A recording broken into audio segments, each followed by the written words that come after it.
Okay, now, from the beginning. Hit it, boys.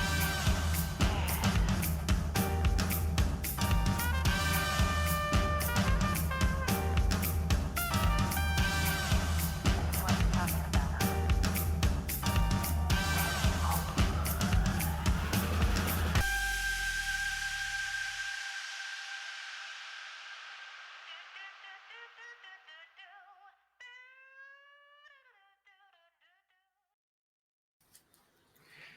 Hey everyone, welcome into the Arena Multi-Platform Gaming News Podcast. This is episode 160. I'm your host, Expat, along with my co-hosts, Burley of Burlerman Gaming, Turn-Based Carl, welcome back Carl, and Fubu87. So we got the full crew in today. So how you guys doing, Burley and Carl? How are you surviving the blizzards and the snowstorms out there in Canada and Buffalo? Oh yeah, my snowblower got a good workout, so I just got it like not too long ago. Used it for the first time, like couple weeks in a row, like 2 weeks in a row now, and it's good. I'm happy about that, but I'm not happy about 3 feet of snow. And Yeah. you can even after I cleared it, there was like some more accumulation, and it just kind of messed it up. It's a layer, and then you drive over it, it gets compacted, and then you drive it's just snow forever now until it gets warmer. Burley, how about you? The accumulation of snow out there near Toronto. I hate it. It's been annoying. Like Carl said, you shovel it or you snowblower, and then it's like, we're done. 15, 20 minutes later, more just comes. As like, God dang it, I should have just waited. And then you do it again, and then it happens again. Oh, it's annoying as all heck. And we haven't had as much snow as Carl, but we've had the cold where with the wind chill feels like minus 25 to minus 30. And it's like, yeah, I haven't really been outside in days. I hate it. And it sucks because I wake up wanting to have my morning walk, but it's like, no, even putting out in 10 pounds of gear, you'll still freeze. Yeah. Well, the only thing that when it comes to the cold is electronic devices love the cold. That's the only thing that's really good about that type of thing, I guess. So Fubu, I guess, snow is kind of an anomaly out there in Madeira, close to Portugal. Right? I mean, what is snow? I don't know what it snow is for you guys. What is snow? No, actually, now talking, I'm going to be serious. Actually, it started to get cold to the point because we already had minus temperatures in the mountain. So I don't say in the next few days, but I'm going to say like 2 more weeks, we're going to have snow in the mountain, like on the mountain, not here on the city. We don't know what snow is in the middle of the city. The worst that we have, it's like hail, and that's and when it hails, it's really, really weird. You see Mario in the chat. He's a friend of mine. He's snow in Madeira. What is that? Right. No, it's been sunny. So it's rained, it's sun, it's rained, it's sun. So but it's getting a bit cold. Yeah, same here in Japan. I mean, it's raining right now. It's probably going to rain all day today, but usually it's sunny, and at night it's like maybe minus 3 degrees, and then in the daytime it's about 7 or 8 degrees. Yeah, so in the 40s and 50s for all of you that go by Fahrenheit. But anyway, so yeah, we got a great show for you. We're going to be talking about the Xbox Developer Direct in our topic of the show. We'll be talking about that. We've got a bunch of weekly news beat stories. PS4 Platinums for all of you who platinumed The Last of Us Part 2. Some good news for you. We're going to talk about Diablo 4 Season 3 coming up. Are you comfortable with not owning physical copies of games? Well, Ubisoft says get used to it. We'll talk about that. Elder Scrolls Online, we got more updates on what's coming for their next downloadable content. We're going to talk about that and then delve into the Developers Direct, talk about that. And then our picks of the week, as usual, for this episode 160 of the Arena Gaming News Podcast. But before we get into that, we're going to talk about the games that we've been playing.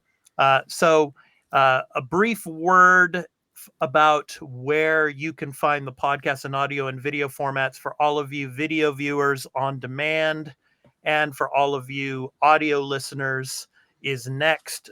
So just a short pause, and then we're going to get into the games we've been playing. In this episode of The Arena, a multi-platform gaming news podcast, the ad-free version will be available on Patreon after recording. To access exclusive ad-free post-show content in both audio and video formats for just $1 per month, visit patreon.com/thearenaproductions. You can also find the audio version of our podcast on all major free podcast services. Just download your preferred podcast app, search for The Arena, a multi-platform gaming news podcast, subscribe, and leave us a review or feedback if available. The video version is available on our YouTube channel, The Arena Productions. Join our community on Discord at The Arena Productions for engaging discussions. For audio episodes, visit www.thearenaproductions.podbean.com, where you can follow us and leave comments. For comprehensive information about our podcast and other entertainment and pop culture content, including our blog and forums, head to our official website at www.thearenaproductions.com. Follow us on Twitter at TheArenaAMPGNP and Instagram at The Arena Productions for the latest updates. Now, back to the show. All right, so let's go ahead and get into the games that we've been playing, guys. So for me, I've been playing Horizon Forbidden West. I actually went back to Horizon Forbidden West because, speaking of platinums, I want to platinum this game. I love this game. Obviously, there you go, San Francisco, my home city. I love this game. I love the mechanics of it and all the new machines and of course I love Aloy. She's one of my favorite female characters in all of gaming. So I decided to go back into it, and right now, actually, Burley, I'm in the point where I'm going after all of those drones, kind of like the weather drones. And to collect all of those. I think there's 10 of them all in all. And 10 or 12, I can't remember. And then taking them back to the base and then installing them. So I'm going around the country and working on that at the moment. So yeah, really fun stuff. So yeah. It's such a beautiful game, man. Oh yeah, yes. I will play it one day when I get a PS5 or some point. But did you get to? I mean, there's flying mounts in it, right? I don't think that's a secret anymore. Yeah, flying mounts. Yes, definitely. Yeah. Did you get to that? Do you have that? Oh yes, that makes it much easier to traverse the world. Yeah. So yeah, how's that? I love it. I mean, it's almost like mini fast travel because you can traverse the world much quicker and get to the points that you need to get to. So it's kind of like in the first game where you have to override. Yeah, you know how you're overriding the machine. So you override one of those, and then you can just jump on it and start flying. And the haptic triggers in the game, is utilized as well when you're flying. So yeah, feel good, like the flight controls. Yeah, pretty simple, very simplified. I mean, hitting the X button in the circle, so. Can you hover like in one spot, or do you have to keep moving? No, you can. Yes, you can hover. You can hover in one spot. The only tricky part for me is after hovering, landing the creature. So usually I just once I'm getting close to the ground, I jump off. And then just use the little glider thing and land. Yes. I would do that. Yes. Do that. And if you want to get a certain trophy for the platinum, you need to use the Sunwing to get you high up in the air, and then use that the paraglider thing, and to do it for 60 seconds. And I think you have to last in the air or whatever it is. Yeah, and I still have to. Let me just finish here, Fubu, real quick, and then I'll let you go. I'm still also going after the remainder of the tall necks as well. I think there's like 2 more to go to clear out all of the map. So, yeah, and then just tons of side quests that I didn't get to before finishing the main story quests. But so a lot of stuff to get through still, but I'm loving every second of it. So good stuff. So, Fubu, did you want to add something there? Yeah, I was just gonna say. I was gonna say to Carl, like if you saw last week's episode, there's some rumors that Xbox stuff is gonna start coming to other consoles. Maybe we can share with you guys the Horizon, the first and the second, so you don't need to buy PlayStation. sure. No, we could do that. We could be good sports. You give us, That let's sounds say, good. Hellblade, and we'll give you How Horizon. about, Something like that. whenever they come to PC, also put them on Xbox. That'd be great. No. All right, Carl, you're yeah. up next. So, what have you been playing this week? Oh, just still plugging away at Baldur's Gate 3.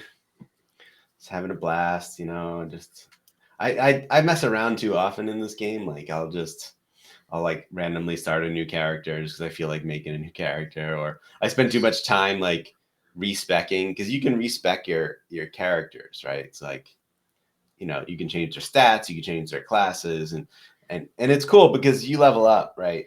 And you get to, I think I'm not even that high level, like 6 or 7 or something like that. Mhm. But you can then respec that all those levels, right? So like if you have like a certain build that you want to kind of try to experiment with, Mhm. you can just take any of the characters in the game and say, all right, you're a paladin now, and I'm going to build you this specific way, right? And just experiment and have fun, like build your party. Because I just got the druid guy not too long ago, because there's like the starter set of characters that basically, like, you don't get them all right away, but those are like the main character companions, right? Mhm. And then there's a few other characters you can get to fully join your party later. Mhm. And I got one of them, and I like him, so I'm like, all right, I'm gonna integrate him in my party. But then I'm like, well, my main character was a cleric, and I really don't need a cleric and a druid. Yeah. So I'm like, all right, I'm gonna respec my main character to a paladin. And then I'm like, well, I'm going to change this guy. I want so I'm just having a lot of fun with that. Like, it's just, Uh-huh. it's great. I love it so much. There's so much to explore, just random things to find, creative ways to, solve puzzles or get through dungeons, or, it's just a really, really great game. And I'll be playing it for a long time. Like, I'll take a break when Persona 3 Reload comes out. I'll play that. I'll come back to this at some point again. Like, Nice. All right, Burley, you're up next. What have you been playing? Oh, I've been cleaning out good old Detroit RoboCop. I finished that.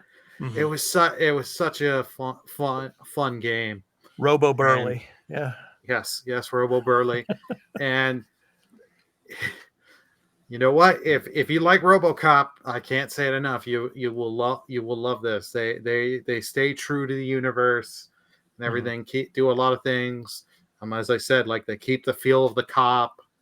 Like, because you can, in several missions when you're out on patrol, they want you. So if you want to get the high ranks, you have to do these side objectives and do so many police things, like monitor violations and like hand out parking tickets and all that. Mhm. It's like that they really go in with that.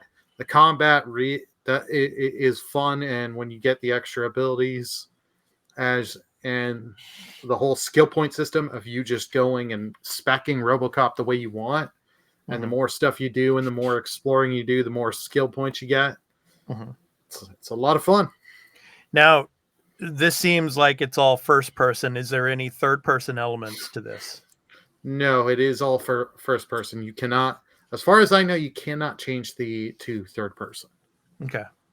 well, it looks like all the cutscenes are third person now, right? Well, yeah, the cutscenes are third person because like a lot of the cutscenes and stuff, it will go if you're talking to and then zoom back to RoboCop and give you your dialogue options, and those do matter. And those, be careful of what you pick, because it will affect, it'll affect certain parts of the ending. It's not like there's 3 endings as far as I know, but small things in the ending do change. Of if you pick this option, this, and this. Nice. Sure, we'll talk about first person, third person when it comes to Indiana Jones later. Oh, but yes. Yeah. Oh, yes. Oh yeah. It I reminded would love the DLC treatment they gave on Resident Evil 8, where they did the third person mode. So that would be something interesting to do to RoboCop, because I think the game would work as well on third person. Yeah, good. Yeah, I never tried Resident Evil Village in third person. I wanted to do that. I just never played the game, so Yeah. Don't play Village. no. But One thing I remember about, you remember Cyberpunk 2077, like a long time ago, one of the early things Yeah. they showed, and there was third-person cutscenes, and then later when the game came out, all the cutscenes were first person. I was like, man, I wanted to at least see my character in the, interacting with other cutscene. characters in the Yeah. world, in the Yeah. cutscenes at least. So Yeah. I like that. I like when they do that.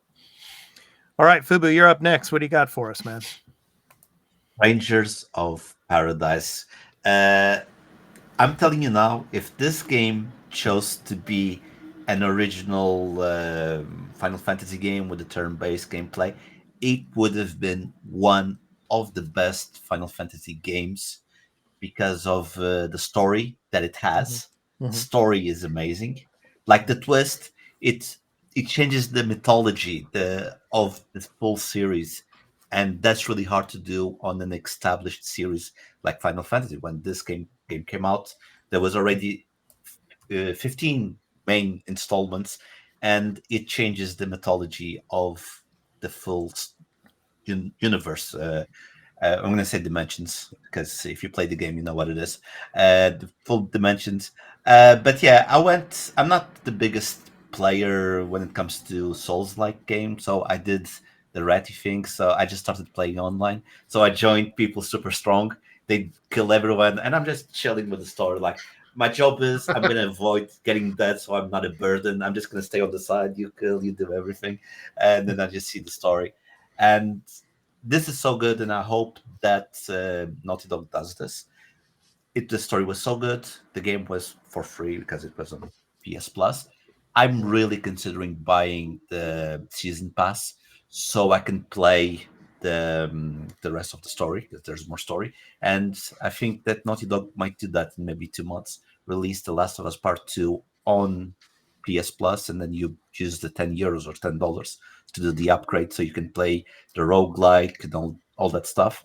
And also, like 20 hours, and I already plat this game, mostly because I had help from strangers, Strangers of Paradise, help from strangers to get the plat.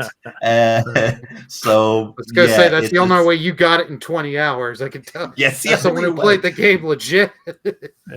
I had like 190 level of gear, and I was with people with 500 level of gear. I'm telling you, I was just chilling like this, watching them kill. Yeah, I'm just gonna get out of the way so you don't waste health on me. So I'm just gonna stay there. That's how it works. Great game. If you haven't played this game, you really need to play, especially if you love Final Fantasy. That's the only thing I'm gonna say more.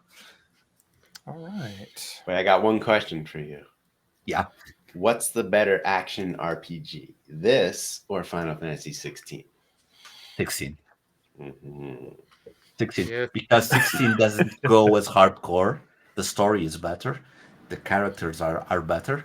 In my opinion, all of that. That's we have Merple, I the was purple saying, I loves the specifically characters. was thinking which one is the better RPG, like which has the better action RPG elements and gameplay. No, action RPG. If you want to go action RPG, is Strangers of Paradise because the crazy amount of gear. No, that it's strange, but RPG itself with the story with everything, I think Final Fantasy 16 is better, and it's not as hard because it gives you some help. Like 16, you have the evade ring, the crit ring, so many types of things that they help you from the start of the game. Like I plat the game on Final Fantasy mode, and I had to use the evade ring so I wouldn't stress as much. So I did the first run normally, but then the rest, I got other games to play, so I want to speed up this. So I did the last trophy, which is Final Fantasy or Finally Fantasy, something like that. I did Final that Fantasy one mode. with, the Final Fantasy mode. No, but I think the name of the title was Fantasy Finally or something like that. I don't remember. It was about 2 weeks ago. I've been platining too many things. Honestly. Well, speaking of platinums, yeah. I also platinum Strangers of Paradise with the help, like I mentioned. But yes, speaking of platinums, expat, yes. Yes. Speaking of platinums, Last of Us Part 2 Remastered is now out. And Burley, did you platinum that? Here's the thing. I have actually never played Last of Us Part 2. I do own it. I just have not. I bought the PS4 version last year. I just not had the time to sit and play it. Okay, well, let's start our weekly news beat for the news stories that came out for this past week. So your PS4 Platinum Trophy will transfer over to The Last of Us Part 2 Remasters on PS5. So lucky for all of you PS5 players that wanted to transfer your Platinum save over, you're able to do that. But then again, there's probably a lot of players out there that want to try to Platinum it again. So what camp would you guys be in? Burley and Fubu and Carl, would you want to transfer your Platinum over, or would you want to just re-Platinum the game all over again? Carl, I'll start with you. What's the point of transferring a Platinum? Like, I don't get it. Like, you didn't earn it, so Yeah. Was it just for people who like want freebies? Like, you just want to brag, like, I got another Platinum, yay! Like, that's stupid. You should never ever do I that. love Carl. I love That's Carl. stupid. That's fucking dumb. Yeah. Burley and Fubu, do you want to comment on that? Burley, do you want to go? Please go. Yeah. I have a long thing to say. I've got a few short points here. Hey, sometimes it's just satisfying getting that platinum, the quick pop of, like, the 50 trophies or whatever the amount coming in. It is nice. But like, I agree, there's some I'm of two mindsets, because there are some games I want to replay the whole game through and want to do everything. So yeah, I won't pop my save and manually do it again. Then there are some games where it's like, okay, I want to play the game over again, but I don't want to do all this side stuff because I remember this mission over here was a pain in the ass to do the first time. Do I want to resit and go through all that again? So no, I'll just take the auto pop, do that, play the game again, and have my experience and customize the experience what I want, because I know I've already played the game. So do what I want and don't do what I don't want to do again. Go ahead, Fubu. I don't agree with this, and I'll explain to you. I got the plat on The Last of Us 1, the Last of Us Remastered for the PlayStation 4, and then the Last of Us that came out for the PlayStation 5. I got all three, okay? I would love, especially now, because as you guys know, I do some content with the platinum stuff. I would love to start the game from zero and just do the trophies from the beginning. I'm not going to go to the point where yes or no. Mhm. I think there should be an option like, would you like to transfer your trophies? And then whoever wants to transfer the trophies, like Burley was mentioning, if you want to transfer the trophies, all good. If it's someone like me or Carl that don't see the sense on that, we just say no, and life goes on, and we start from zero. I think that's how it should have been, not forcing people to have trophies that might want to start from zero. Well, I mean, my understanding of it would be you transfer your platinum over, but then they add additional trophies that you would have to acquire in the remaster, So, and then All you we can want add is them the on plat. to your, your current platinum. I mean, that's how I would see it. I mean, if that would be the reasoning for me to want to transfer my platinum over, so. But I completely understand what you're saying, but Mhm. and this is the type of thing that it really depends on person to person. I didn't plat with The Last of Us Part 2 when I played it on a PlayStation 4, but again, I was at a different time in my life that I didn't have as much time to play, and I didn't appreciate the game as much as I do now. So at the time, I didn't plat, but if I want to plat it now, it ruins the experience for me because I already have the trophies, and it won't make sense because I have like 50% or 50 something percent of the trophies, and I won't be able to do new content with that. So for me, if I could start from the zero with the trophy, I would be more interested in buying the game or buying a secondhand copy and do the upgrade. But again, that's me. I do that type of content.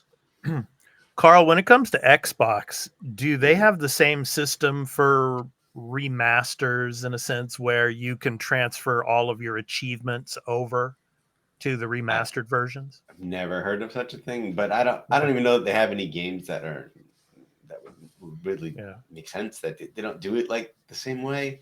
Yeah, I've really never heard of it on the Xbox side of things. I think this is, more of a PlayStation thing, because I guess, I don't know if I'm right in saying this, maybe you could tell me in the comments, but I think more PlayStation players are bigger platinum trophy hunters than it comes to the Xbox side of things when it comes to achievements. I think probably there's a bigger player base on PlayStation that want to go after trophies. So I don't know. I think it's fairly even, the same type of people, right? It's just the difference is the platinum. Xbox doesn't have an award for getting all of the trophies, right? It's just you got 1,000 gamer score basically.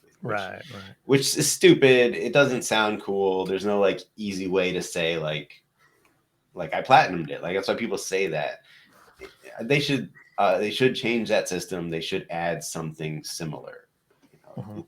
It's clear that is a driving force in making people want to do more of this. So when it's something that people in the Xbox community talk about and ask for. So, and Phil Spencer did mention he's like it's in the roadmap at some point that they want to do this. So Burley I saw, go ahead. Is it Leah the Hatless? Is that how you say that? Yeah, Leah the Hatless. Yeah. Which is a lie. She has a lot of hats. I know that. She has a lot of hats. The mother load, was that the cheat code in Sims where it just gave you a lot of money, I think, that she's referring to there. Yes, I have used that at some point, but cheat codes are different. I love cheat codes. Cheat codes are fun. Like those are the type of things like you use like when you've already played a lot of the game and you just want to like have fun with it in a different way. Like this is achievements and trophies are something completely different. Like that's sort of like a badge of honor. Like I achieved this thing in the game, and just give you more of them for nothing. Like it defeats the purpose of it.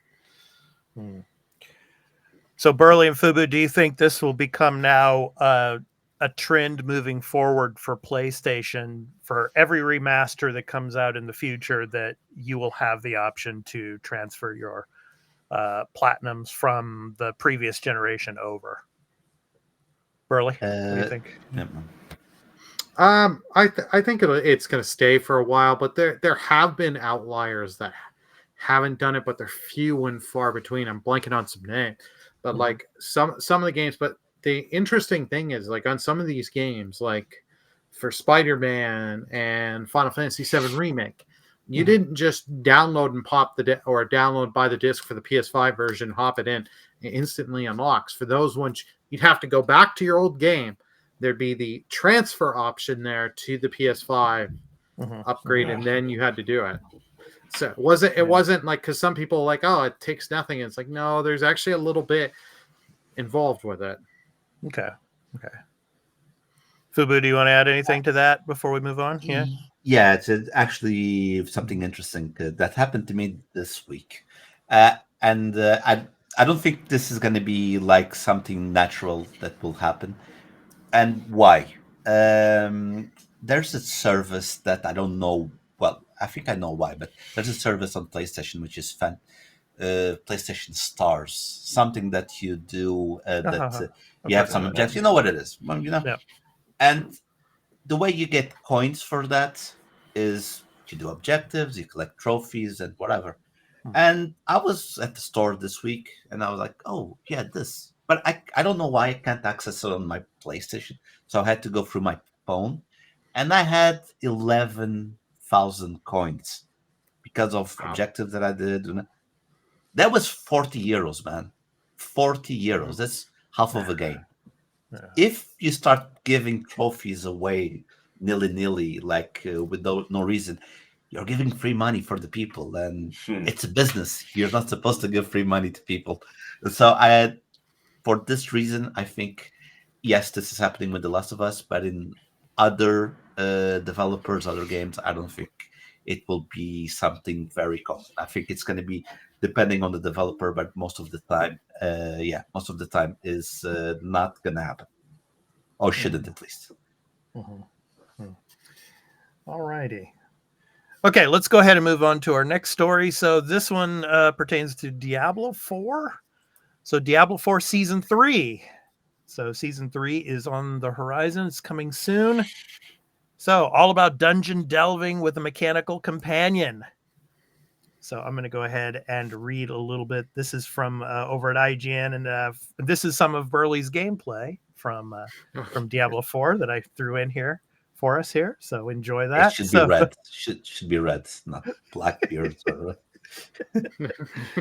So Blizzard has revealed the next chapter, Diablo 4, and it revolves around a really handy mechanical spider dubbed the Season of the Construct. The upcoming update will send players into the perilous and trap-riddled vaults of the legendary Zoltan Kuhl in search of treasure, battling demonically possessed mechanical constructs in the process.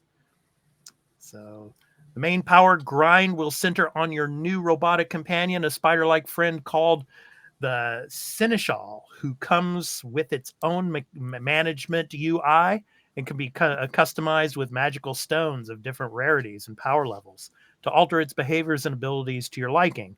With nearly 40 different stones to collect, there will be a wide variety of options for how your multi-legged buddy can complement your playstyle.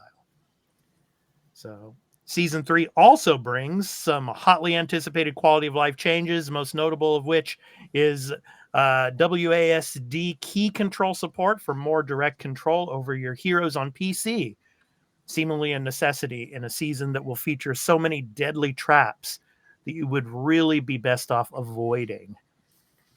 So, guys, I'll start with you, Burley, because you played Diablo 4 as well. So, what do you think of these additions for Season 3?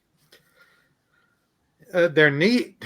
They're neat, but it's a wait and see, because the thing with Diablo 4 is like they do this stuff, it launches, and then Blizzard ends up tweaking it so many times throughout the season.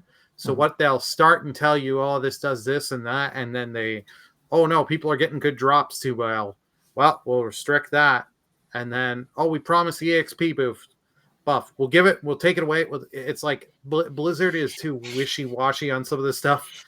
So it's like, I'm curious to see how this will play out. But the whole thing is, with these seasons, it's start a new character.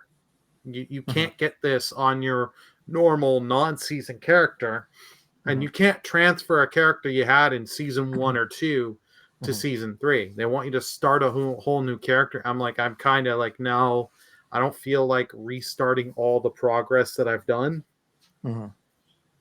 Yeah. Just to start a new season. I'll try the season out, but it's nothing I'm going to go hardcore into. Like, the only nice things are like you get some of the waypoints that you have on other characters will give you there, but I still got to grind to get to like a decent enough level to get to this area, and then gonna have to grind higher levels to be able to finish it. And it's like, it's just so much grind. And then that battle pass of stuff you're getting, it is just so horrible. If you don't pay for the battle pass, the amount of money, the amount of money of the gems and stuff that you get at the end, that you get so little, you can't buy one thing on the shop. So it's like, yeah, no thanks. I'll check it out, but I'm not going to invest a lot of time into season 3. Yeah. Carl, Fubu, anything you want to add to Diablo 4 here? So, anything? For the love of God, how don't you have the WASD buttons? I assume that's something natural in the game, especially in the game that you have to do dungeon crawling. Like, you have to go, like, Burley, how do you play it? Like, I know you have on the Steam Deck, so you have the buttons. But if you play on the PC, how do you play it? With a controller? Or... I don't have it on PC. I bought it on PlayStation because I had some of that PSR money, so it cost me less than full price. But yeah, no, like not having not having WDST is just so stupid that they did not have this day one. And this just shows how out of touch Blizzard is. They were a PC company. Yeah. Well, Yeah. I mean, Diablo's always been that point and click type thing. It didn't have direct control of the characters until like the console ports, or until like Diablo 3, I guess. Yeah. So I believe I'm correct about this, right? I'm not 100%, but I'm pretty sure they never had that. I think so. So Yeah, I I could think see you are why. right. Yeah, like they didn't think about it. I don't know how if Diablo 3 did the WASD at all. But yeah, I mean that's just that type of game, right? It's always been you click and your character moves there. Like, yeah, I don't even know if Baldur's Gate 3 has WSD movement, even though with the controller you do have direct movement of the characters.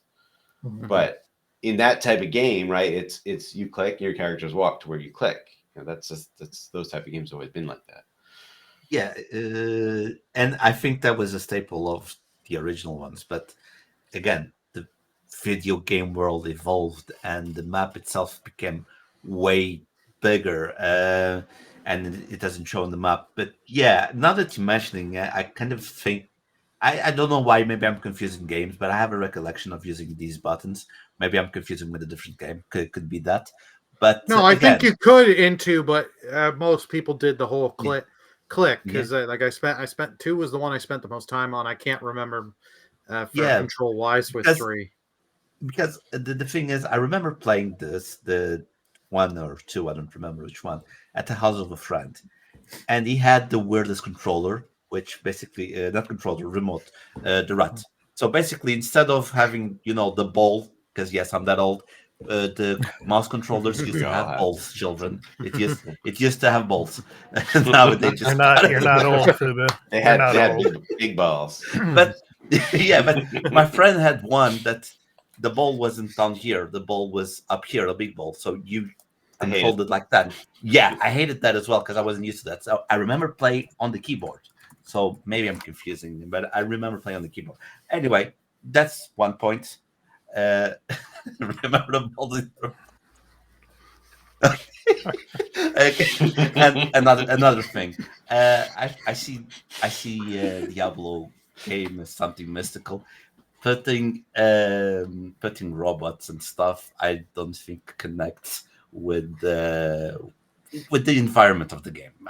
But again, I don't know the story. I don't know how the story is, so it might relate. But for me, from outside, from outside that don't play the game, for me doesn't make sense. On that, I'm going to bring up Dungeons and Dragons again, and I guess Baldur's Gate.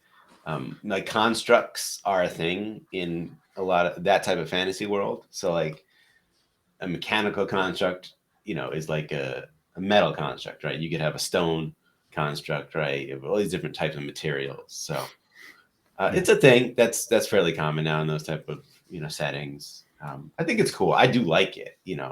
I'm interested in that idea. It sounds cool for Diablo. Oh, and I just remembered also in Baldur's Gate 3, WASD by default moves the camera up, down, left, to right. Okay. So like when you're playing, like I'm moving the camera around with my left hand and my hand on the mouse. I'm telling my characters where to go. So I assume Diablo is similar in that regard.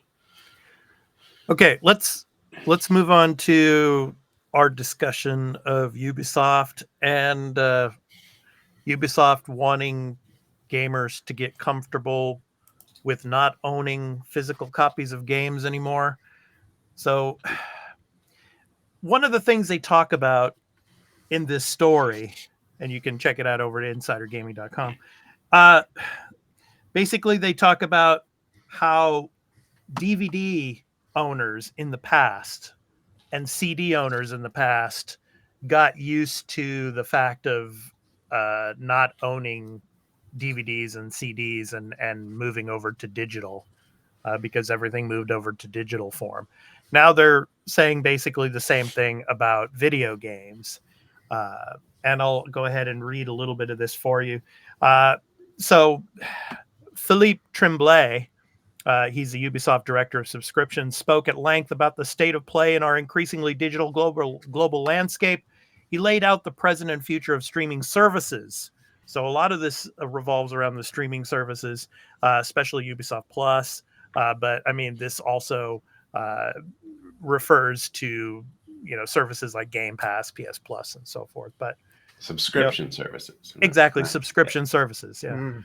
So, particularly covering the recent changes made to the Ubisoft Plus service, which has undergone a slight rebrand. In his words, millions of users, quote, millions of users have flocked to Ubisoft's cloud-based streaming service since it launched. And there are expectations that the number of users adopting these subscription-based models will swell as time goes on.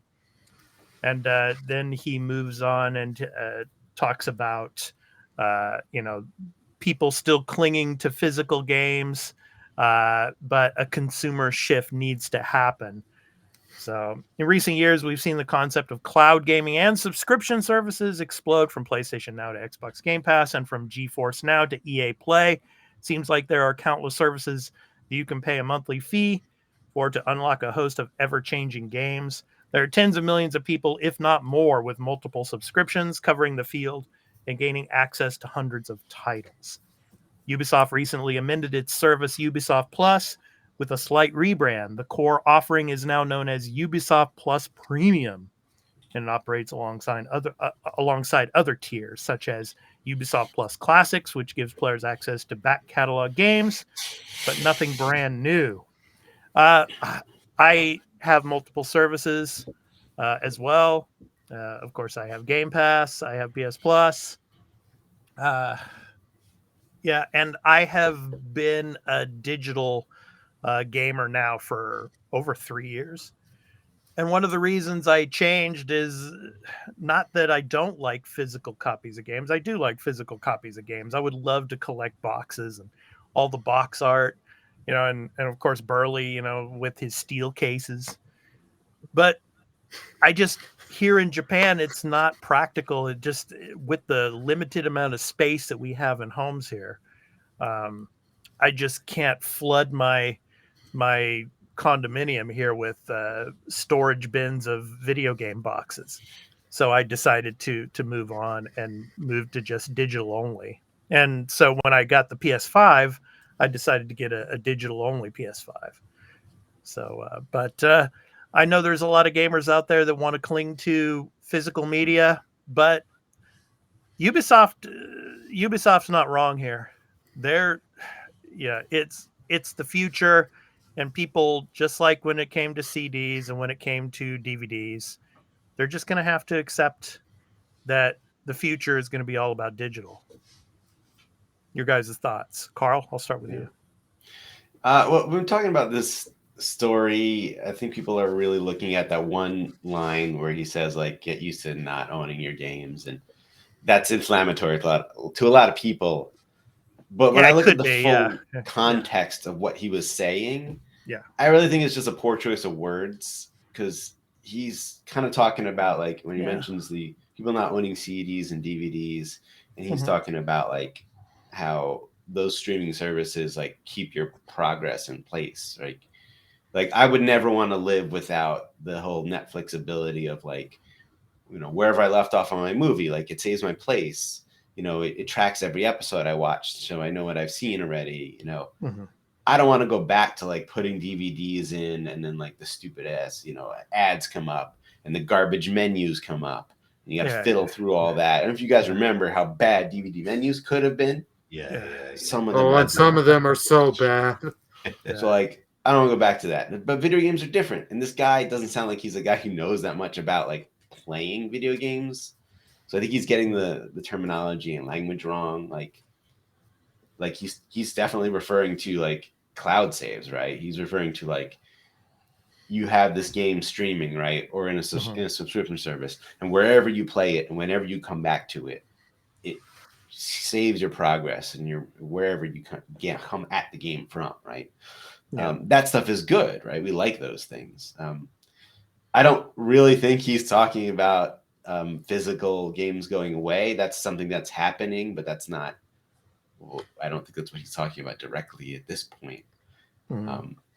Especially with Ubisoft, like, they just released Prince of Persia: The Lost Crown. Like, there's physical copies for every platform. Yeah, there's Burley's got it there. There it is. It's a $50 game. It's not a full price game. Sometimes that usually leads to not being a physical copy, but no, they did it. So, like, Yeah. I don't think Ubisoft games are not going to have physical copies anymore. I guarantee you, Assassin's Creed as a franchise will be one of the ones that hangs on for the longest with physical. Yeah. Because it's that kind of sort of mainstream, like casual, like, oh yeah, there's another Assassin's Creed. I'll get that. Like that. That's that type of game, for the people know that franchise that way.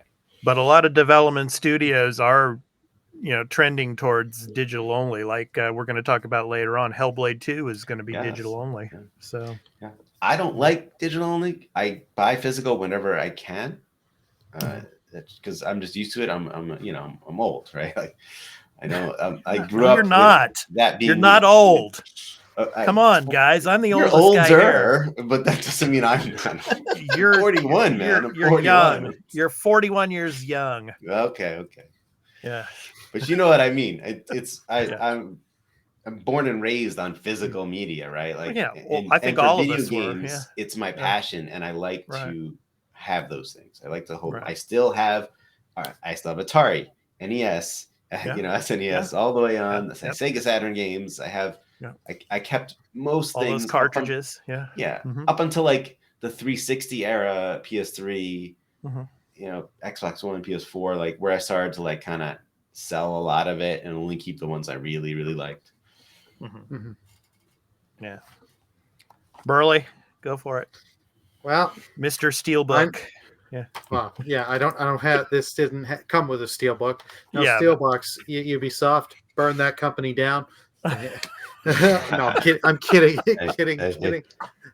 Be careful. Xbox is heavy on the bands. Be careful. I know that. We're implementing a new thing here on the podcast. It's called the penalty box. So when it's something that pisses expat off, they have to go to the penalty box. No, go ahead, Burley. Yeah, no, I agree with Carl. Some of his stuff was taken out of context and really blown up. But yeah, like he's really on this is just trying to be like, buy our subscription, buy you, right? Because he's that guy. Because he's the president. Yeah, that's his job. Like I get it. Physical sales are going down every year. I still get physical. Some I get physical, some I get digital. It all depends. I try to get as much physical as I can because the nice thing is, let's say Prince of Persia, I beat this, and it's like, I don't think I'm ever going to touch this game again. I can trade this in, get value. Right. Because a lot of because I've done that, and that's how I paid for some games in 2022, 2023, is like GameStop here. You get 3 games that are worth $8 or more, trade it in, you get a brand new pre-order paid for the next game. So it's like, I've got games that are maybe a couple of years old that I'm never going to touch again. Get rid of some clutter and get something new. Then what do you do then, Burley? Like, for example, out here in Japan, the secondhand video game shops are almost they're mostly going the way of the dinosaur now. They're pretty much extinct. They're pretty much gone now. So what do you do in the case when all of those stores are gone? Yeah, that's you don't get value off of it. Then you can't resell. Is eBay or any other place? eBay, Kijiji here in Canada for your Facebook Marketplace and all that stuff and buying games. That's true. But we still have a lot of secondhand shops, but like GameStop is the biggest one here, right? And GameStop is still going. Yeah, they have their issues, but physical is going to be interesting to see over the next couple of years. Like you said, Hellblade 2, Alan Wake 2 was one last year. It was a great game that did not go physical. Yeah, I wish it would have, but and I don't buy their thing of if we went physical, we'd have to increase it more. It's like, no, not necessarily. I would not be surprised if it does go physical later on. They'll come out with a physical copy. Or they'll partner with limited run. Right. That's the thing. Yeah. Some of these games, they partner with like limited run, IM 8-bit and stuff like that. Yeah. I don't know when that story came out. I don't know if you talked about it last week. That company Game, is it like a European video game store that they said that they're going to stop selling pre-owned games after now they're stopping to accept trade-ins, And then eventually, once their supply runs out, they'll stop selling them completely as well. So, Yeah. but I always felt you got better return if you sold it yourself on eBay. You give up a certain percentage, but you get cash, right?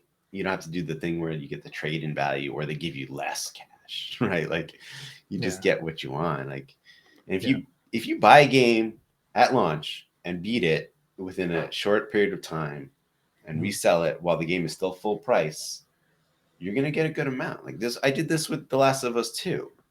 Yeah. Like it's not that long of a game. I played it, fairly quickly, and I resold it on eBay. And if I had to guess, what was it? It was probably $60 game still at the time. I probably got like $35, $40 for selling it, which means I paid what, $20, $25 to play a brand new game at launch. Like that's awesome. Yeah. Fubu, any comments before we move on? Yeah, you know me. I always got comments. I got times to drop. No, it's that is got true. penalty box. That is true. Yeah. I'll get some. Sometimes it's positive, sometimes it's not positive. But no, this is. I don't think. I'm thinking about music. Okay, I'm thinking about music. It kind of reminds me because there was an evolution of music. You had the big vinyl disc, then you had the tape, then you had the CD. Oh, don't get me started on that. Don't get me started on all of those. Yeah, all those great times. Then it went digital with MP3 with the iPods and stuff like that.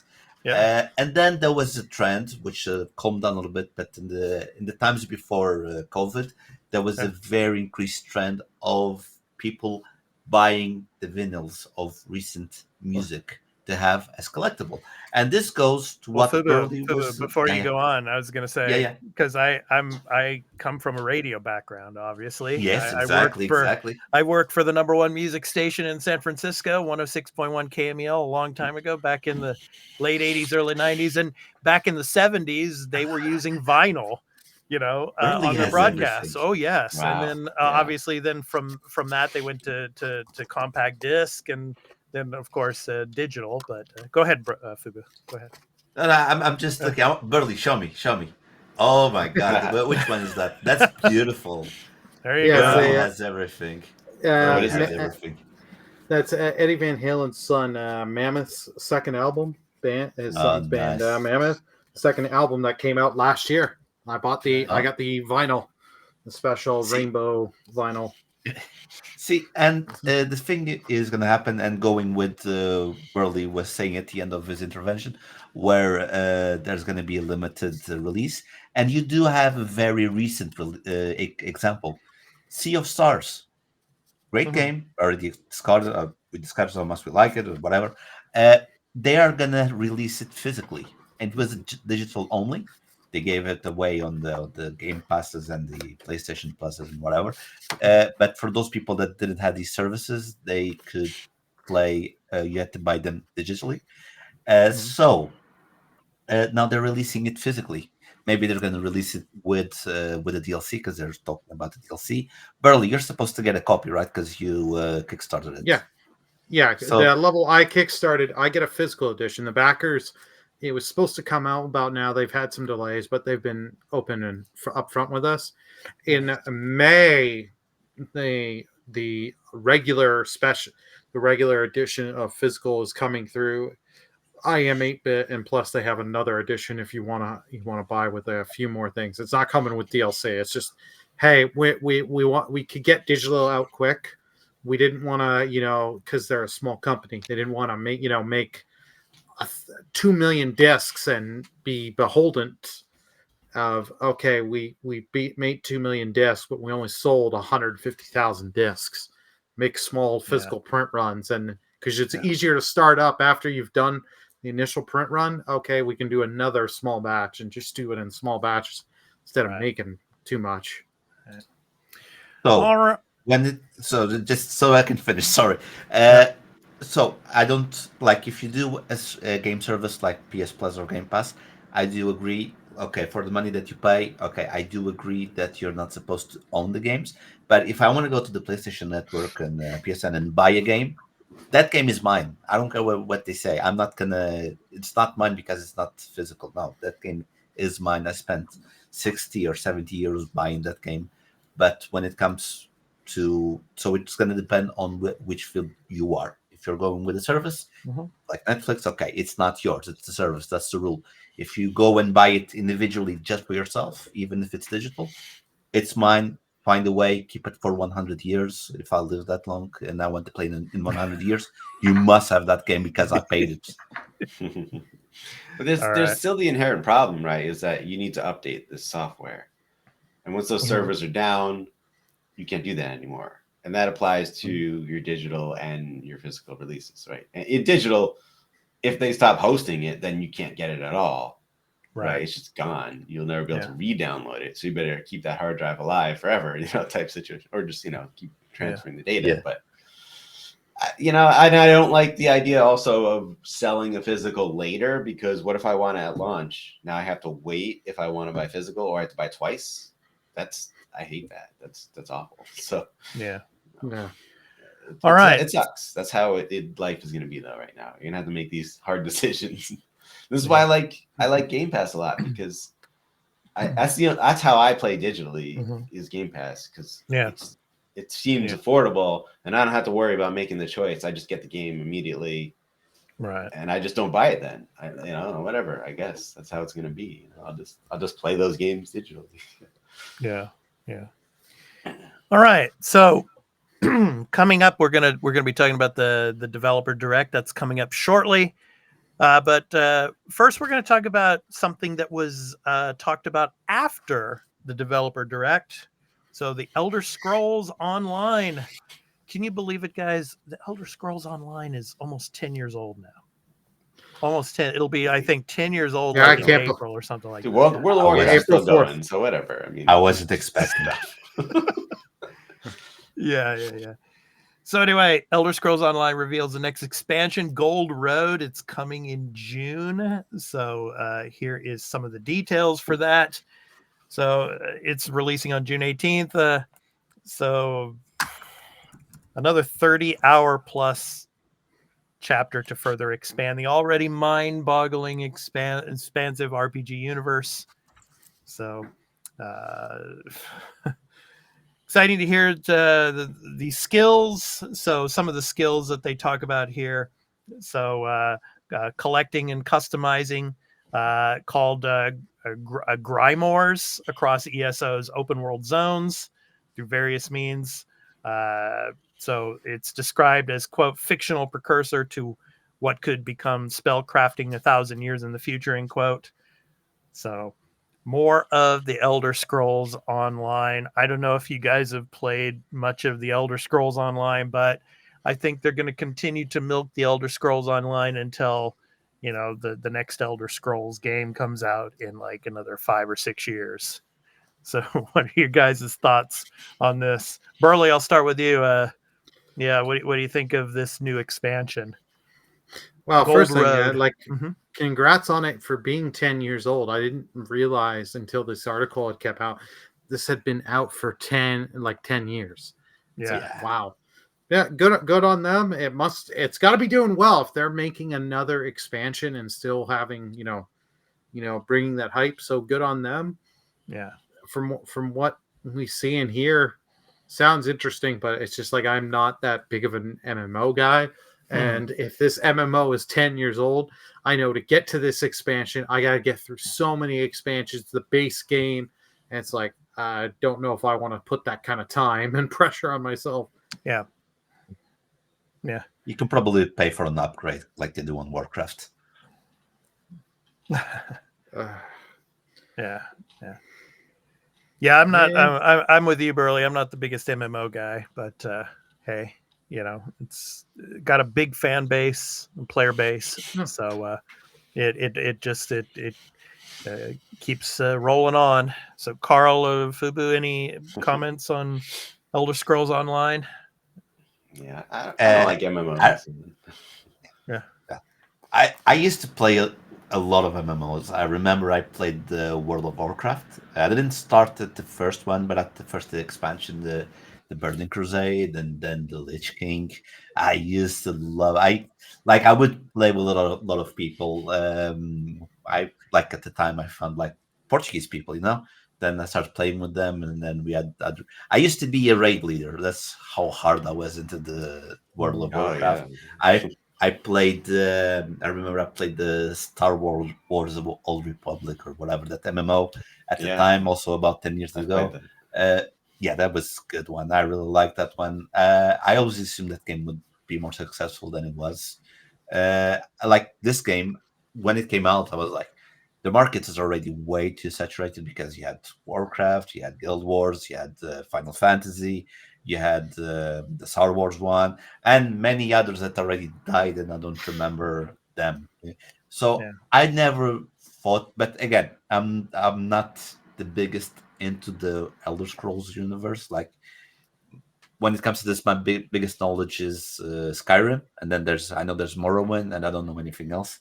But I've seen some gameplay because I used to follow some streamers that play this online. It looks interesting, but Yeah. again, nowadays it's not for me anymore because I don't have time. Like every time a new expansion from, well, I haven't done that lately, but about a few years ago, every time a new expansion for Warcraft came out, I would join, I would level up to some dungeons and raids, like for 2 months, and then bounce. But now I don't have time for that. And when people my age that had children and stuff like that, more responsibilities, less and less time to play these types of games. So for me, it's Yeah. really impressive that this game is holding on 10 years. Congratulations.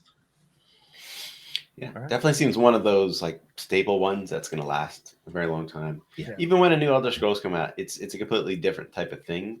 And then what they'll do is they'll add content relating to whatever the next Elder Scrolls creates, right? And put that Oh yeah. in this as well. So I would imagine it's completely different, but I would imagine the same with GTA 6. I mean, with GTA Online, It is an MMO, yeah. elements of GTA 5 will go into GTA 6 Online, whatever that iteration is going to be like. But There'll be more You know- casinos. That's all you exactly. need to know. Oh yeah, yeah. You know, yeah. a lot of people casinos talk and like yeah. Go ahead, Fubu. a lot of people talk about the online of GTA 5, Mhm. but no one talks about the online of GTA 4, which was basically the same thing, but not as stable. Because I used to play Right. online, Right. and you could travel the city. Again, it wasn't as diverse and didn't have the casinos. It was like go here, start a mission, ta ta ta. You can even. I don't remember. I don't think you could kill people on the city. Like it Yeah. was a hub, a giant hub, and then you go. They improved that on GTA 5 where the map is not a hub anymore. It's a Yeah. playground, and then you can go to the missions. And yeah, GTA 6 is going to take a lot of elements from 5 and from 4.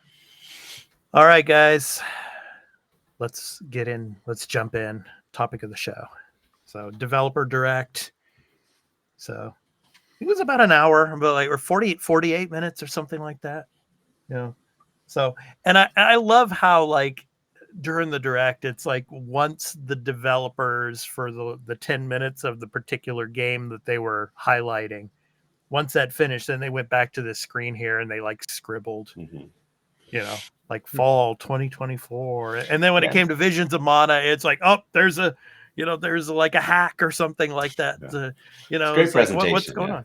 Yeah. It's like, what's Yeah. going on? And boom, yeah, Visions of Mana comes into it, So yeah, I really enjoyed seeing the developers, the people that are actually responsible for making these games, get the spotlight and to talk about their games.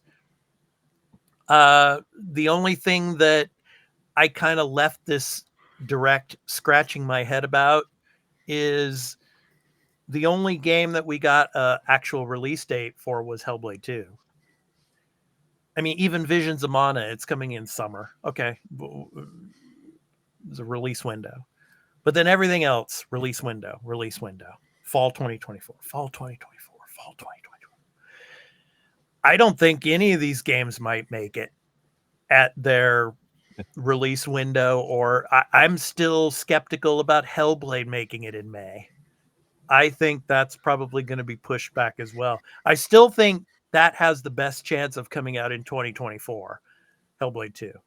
But I think it's going to be pushed back. I mean, and then with Indy Jones, that was a big surprise to me to see that game, they're pushing that for 2024.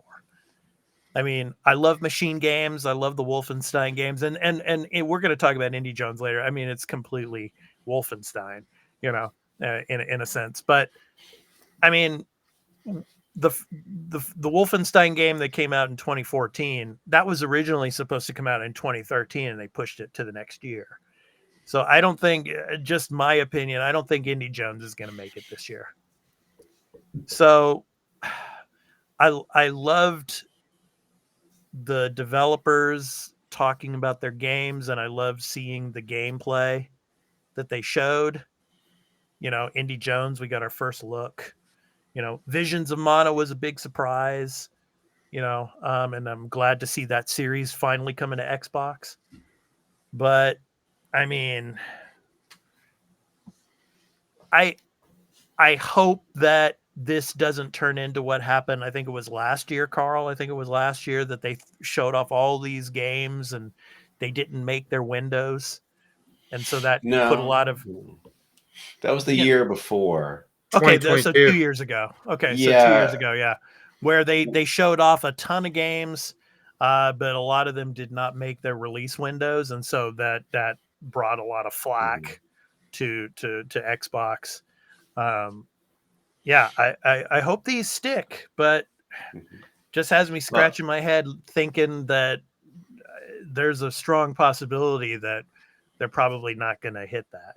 I don't know. So your thoughts? I could go right off of that, and I'll say every one of these games is making it this year. I hope so. I hope you're right. I think that's the reason I say that is because, they had that huge problem when they said, everything you see here will be out within 12 months. And exactly. Yeah. And Hollow Knight Silk Song was there. And that's not even out. Right. It doesn't have a release date today. Yeah, exactly. Today, 2024. Right. So the common thread right now in all of gaming is no one wants to put their release date out too far anymore because everything gets delayed now. And if you look at this year, I mean, May 21st, I feel like that's one of the farthest out dates we know of any significant game right now. Yeah. The end of this year is, we know nothing pretty much about what's coming out. Like Star Wars Outlaws, they're like, it's this year. Sure. That one I really don't expect because I hope it comes out, but I don't know. So I really think that the reason they're doing it this way at the beginning of the year, Hellblade, that's not far, No, that's less than I hope it sticks. I hope it sticks. Yeah. I think they're trying to be conservative with their dates, their time periods, right? And all right, we're not gonna, till we're really certain, we're not gonna tell you that it's a date, right? So we're 4 months out on so we can tell you a date, right? Everything else, they're like, we think it's going to be around here, somewhere in the fall. Indiana Jones, we know we'll get it this year, but we can't give you anything more because they don't want to keep running into those problems where people you delay everything, or why didn't you delay this or that, or a lot of people, another problem, right? You don't want to have that game where everyone's like, you should have delayed it because it didn't have this or that, or it was just bad, No one wants to be the next Cyberpunk. Well, just there's a lot of people out there, a lot of pundits, and a lot of people that they all they think about are the negatives when it comes to the delay, but they're forgetting the fact that there was a COVID pandemic, and a lot of these games were being developed during the COVID pandemic, and a lot of these people had to stay at home, which slowed down a lot of the development cycle. Delays are good for the final product, right? But they're not good for marketing, right? Because you want to start marketing a game, but then if it's not going to come out when you thought it was going to come out, now you have to delay your marketing. And what if you don't want to start it and then have to delay it? Halo Infinite is a great example. They had the cans of whatever, Monster or whatever, potato chip bags with all the Mountain Dew, Doritos, right. all All the that stuff. codes, and logos on it, and the game was like a year later. Because they already started doing the marketing, and that probably burned them, and to the point where like, yeah, we're never going to do that again. We're never going to tell you a release date like a year out anymore. Pretty much, I guarantee. That's probably true. Probably never tell you an actual date. Yeah, that's a year away at this point. And then this is just me. I don't know how you guys think of this. You can comment on it, but I am so glad that they did not come and say Hi-Fi Rush is coming to other platforms. This game is coming to other platforms. I mean, that this would never game happen is coming at to this other event. No, exactly. Not at this event. But they were talking about it though. The pundits out there, the clickbaiters, they were talking about it. You know, it's like I'm just so glad that they didn't do that. And maybe at the Nintendo Direct, right? Yeah, exactly. If It'll be at the Super Switch event. Yeah. Super Switch. No, but that's it. If it's going to come out on Nintendo PlayStation, it's gonna be announced at their event. It's not like Xbox is gonna promote their opponents. You know, they're not gonna do that on their own Direct. So it wouldn't make any sense. Like if Indiana Jones was coming to another platform, they wouldn't mention it here, right? They would it would come out later in like a press release or something, you know. Yeah. I mean, it's not coming to PlayStation, so like, sorry, but no. I'm not mad about that one. Don't worry. I would rather have Hellblade on PlayStation, to be honest. No. Sorry for it came out on PlayStation 4. Yeah, Burley, get out the spiritual opium counter because I'm gonna bet Fubu a case right now that none of these games are gonna come to PlayStation. So that's just So I don't know. Visions of Mana. Sorry, Visions of Mana will. Yeah, you want to talk about stuff individually? How are we going to go about this? We're gonna do that now. Details here. Exactly. Thank you for the segue, Carl, as usual. So let's go ahead and get into Avowed because that was the first game shown. So what did you guys think of Avowed? Yes. Who wants to? Burley, go ahead. Yeah. Sorry. I was just kind of marking stuff down, but Avowed. This looked better than the last one showing. I really like this showing, and like the whole dual wand gameplay and stuff. All the cool little stuff they were showing in this. This is getting more and more hyped. I was waiting until we get to the end. I'm like, come on. It's coming X date. And it's like, no, fall 2024. And it's like, okay. So they really want to start the marketing campaign, but not fully commit to it if it doesn't work out. I'm just stopping the video play here because I want to say, Carl, they remind me of the enemies in Halo, they do the shield guys, the shield jackals? guys, the jackals, jackals. They look like the jackals, man. Yeah. There you go. Yeah, and that's great. That's a cool. I love what I'm seeing in the combat because I think it's going to be just fun game mechanics, and what I see here, I also think I'm like, Bethesda Game Studios, what are you going to do to improve your combat? Because this looks way better than like Skyrim combat, right? Like, and I know that game's really old, right? Yeah. And Starfield as well. Like, this looks. I mean, it's not a shooter, right? So it's hard to compare, but there is a shooter aspect to this, and I'm seeing a lot more interesting stuff happening in this combat with the way enemies react, right, and things that they can do. And interact with each other, right? Like the healing mechanic and things like that. And like the freezing the guy and shattering him. Like Starfield has like nothing like that. Like that's my biggest problem with the and I'm comparing it because this is one of those type of games. Right? It's similar, it's just not as, I would say, not as deep, right? As far as like scope or wide in scope, let's say. Yeah. Like the problem with those BGS games is that they don't have a lot of depth to how the combat works. Is really about like just the sort of RPG like stats, right, of it all, right? This looks like they're really trying to make it fun, action mechanics. Yeah. And that's different. I like that a Mhm. lot. You know. Yeah. What did you guys think of the system here? The dialogue and the choice system that you have, and how it affects the game in the decisions that you make. I thought that was interesting that they went through some of that. Yeah. Well, I love that a lot because that was something with the Outer Worlds. I really Mhm. loved the dialogue and your choices. Like I went persuasion build on my Mhm. and the Outer Worlds, and I love that one That's of a the fun first one. missions. Real fun. That is real fun. And like one of the first missions is like you do this guys for the do stuff for this underboss kind of guy, and you have to kind of betray him and take one of his members and bring them to your side. And he comes in, he's like, I got all these hired goons. You aren't gonna leave my base alive. And because I had good enough persuasion, it's like actually they work for me. They let you in. If you raise your hand to give the order, you're gonna be shot on sight or something wacky or something they say. And he's like, oh, oh, and you just see the NPC book it. Like Yeah. he runs his butt, and it's just like I love that. I love that they did that kind of stuff, and like I'm Yeah. seeing that in this, and it's like, all right, I love this in the Outer Worlds. Yeah. Great. It seems my Yeah. choices are going to be mattering, and I'm going to be save scumming and reloading and seeing the different options, see how things play out. I have to say this. I don't know who the developer was that designed the background there, the kind of like that's connected in the back where to the mountain there. It looks like the boogeyman guy from Nightmare Before Christmas.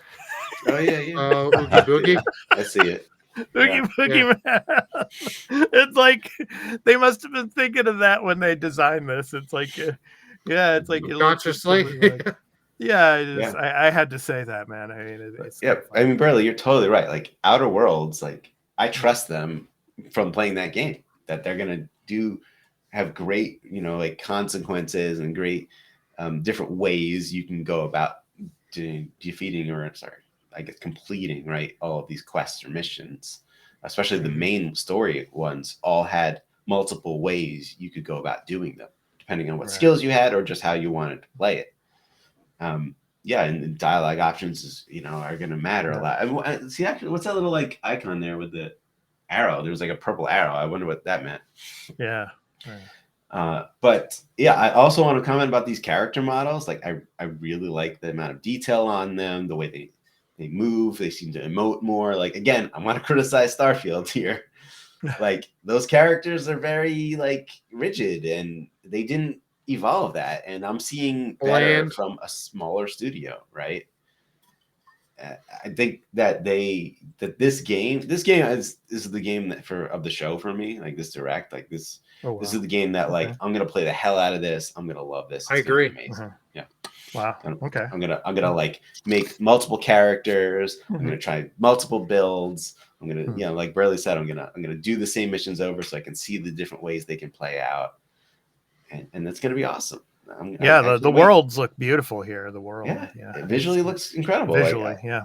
I don't know why people criticize so much about the previous trailer. Like I thought it looked really good too. I know it looks better here, but I don't know. Like maybe just showing off better lighting moments, or maybe they made some slight changes. Fubu, your thoughts?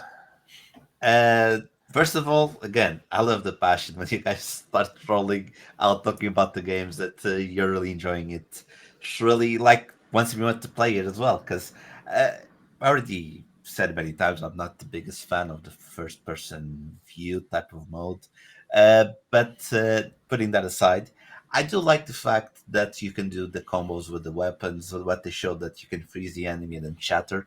They just showed with the ice element. Imagine what you can do with thunder, with wind, with whatever elements they have in game. For example, if you have darkness, you can probably blind the character and just go from behind and stab him with the stealth attack. You might be able to do that. There's a lot of things that you need to do. About the choices, I was very burdened with Mass Effect 3, so I'm always afraid of those choices, That's something that, like, they showed this, but remember, they are showing what they want us to see. maybe this element they're showing is very polished, everything is great, but to focus on that, I would rather see more from the game, like when it comes out. Mhm. And But did you play the Outer World? Yeah, I do have it on Nintendo Switch. Actually, I did play it, and not is a lot, but I played it. I remember the choices. It was a long time ago, to be honest, but I remember the choices had an impact. But again, it can be one of those situations. Remember, Thunder usually doesn't hit twice on the same spot, so the Thunder hit well first time on the Outer Worlds. Let's see if the same thing happens with this game, which I really hope, because again, this is my type of world. I prefer this type of world much more than, for example, Starfield. I prefer this world, so I really want this game to be a hit. And maybe I can enjoy it on PlayStation one day. We'll see. Well, you got a Steam Deck. It I don't will think be you on should be Steam. waiting. man. Oh yeah, It's it will not be on gonna- Steam. That's true. That's true. But yeah, I was gonna PC, say- right? On PC. Yeah. PC. Yeah. Yeah. All right. Now, so Carl and Burley, you said that Avowed was your game of the show. Well, here comes my game of the show. Of course, Hellblade 2. So Senua's Saga. So what's interesting about this is they're saying that the length of the game is about the same as the first game. So maybe 8 to 10 hours. Whatever that was. Longer than Call of Duty. Yeah. Well, Ah. yeah. Well, Yeah. and what's interesting here is we have companions in the game now, so and I just love the scenery in this game of Iceland and what they showed of it. And the combat system quite similar, but it's going to be even more brutal than the first game. So what were you guys' thoughts on Senua's Saga here? Beautiful. This game is beautiful. The release date, I was expecting later on the year, maybe. Yeah, me maybe the too. fight for I a thought it game was of going to the be year. November, but May 21st. Yeah, I think we talked about that last week, Yeah. last week's episode. Yeah.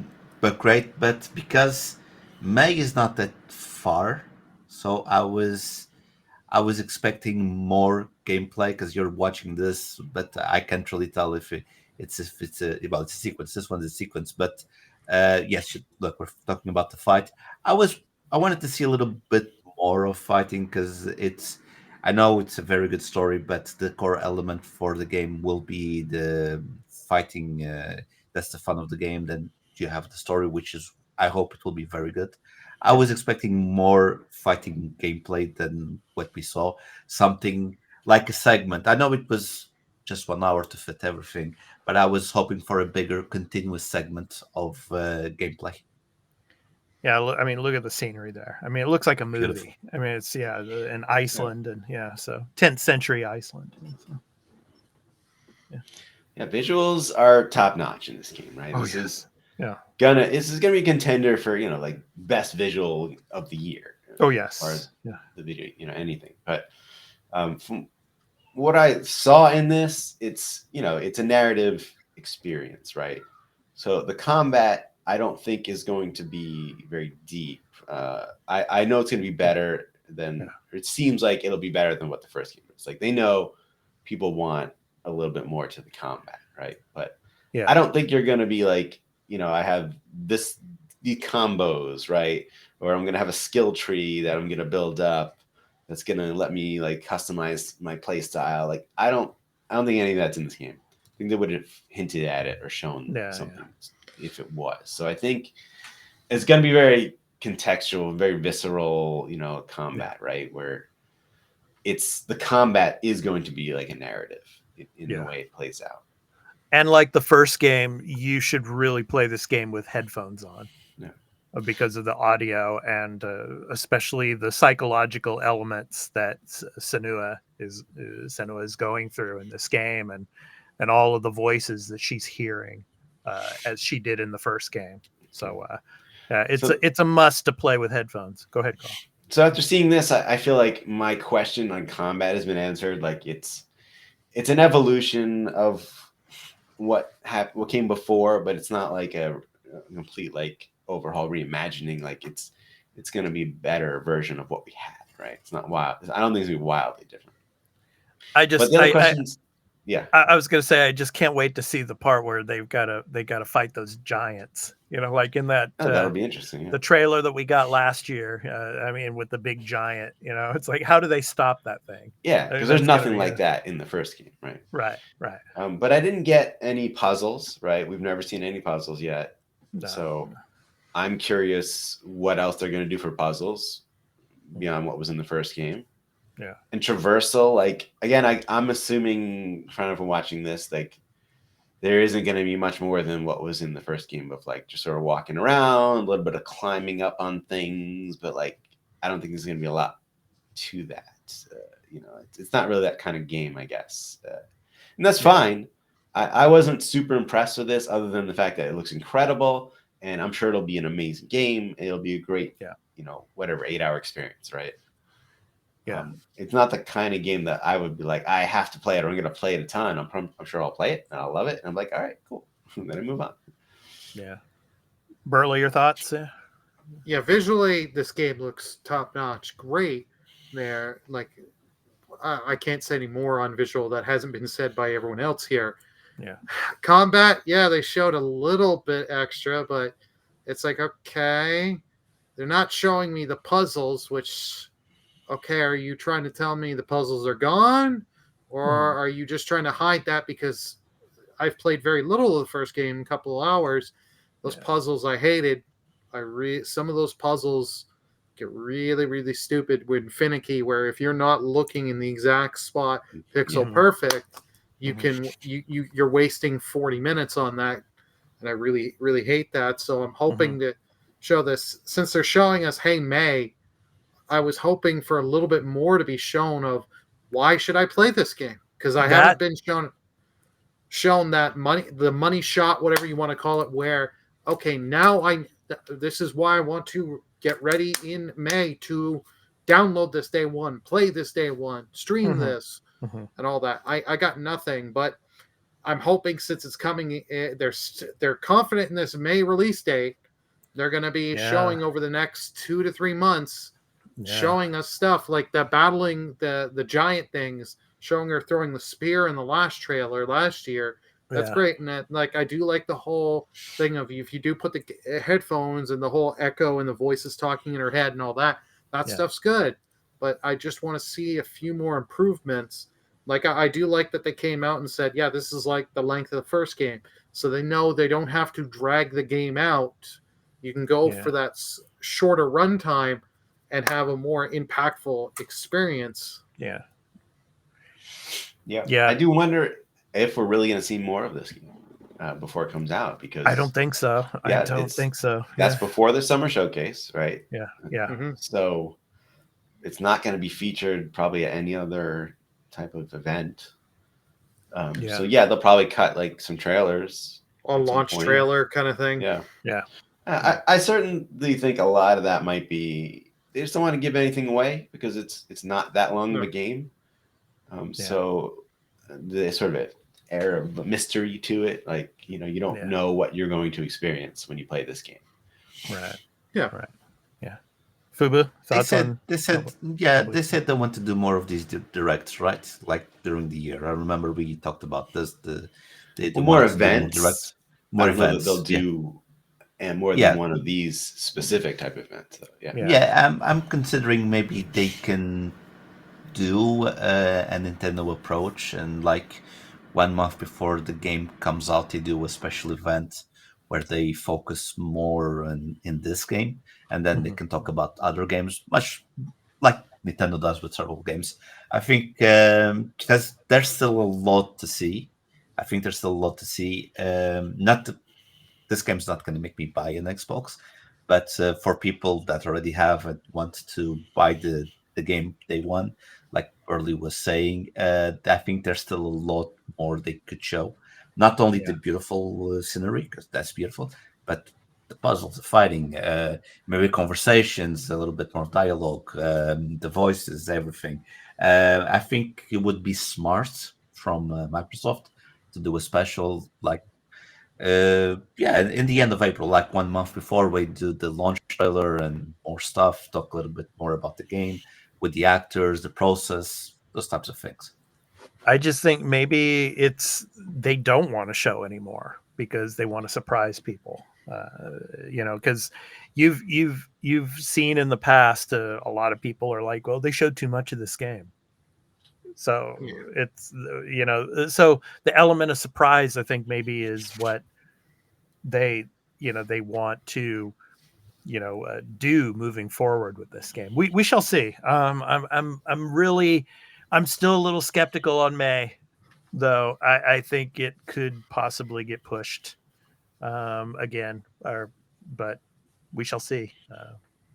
Let's keep our fingers crossed and hope May 21st works out. I will be on this game day one if it comes out May 21st. That's for sure. So, all right. So next up, yeah, we got the Visions of Mana. So finally coming to Xbox, and I liked where they showed the developer when it came to the design of the characters and everything. I thought that was really cool that they showed that. And of course, you get to see a little bit of the Square Enix, the buildings and everything. When they showed the developers and all. But I'm glad this is coming to Xbox finally. I'm hoping that more of the other games come as well, but this is a good start for them. Fubu, I'll start with you on this. What did you think of Visions of Mana coming to Xbox now here? Yeah. Actually, at this moment, I'm playing Secret of Mana. Oh, So okay, yeah. yeah, so I'm enjoying. So I already played many years ago this game. So yeah, this is one of the things that we did the prediction a few weeks ago. This is Xbox trying to get into the Japanese market by doing this with the Japanese company. And particularly Square too. Yes, Square, particularly Square, which Yeah. again we said on, I think it was last week or whatever, that it used to be Squaresoft. So it's a company that's over I'm going to say 25 years old at least. Oh yeah. Even more. So it is Oh. yeah. So it is a company that is highly implemented in Japanese society and culture. Yeah. So Xbox did a great move by partnering, and I think it would be great for them when, like, on the month that this game eventually comes out, which will be in the summer, like, Yeah.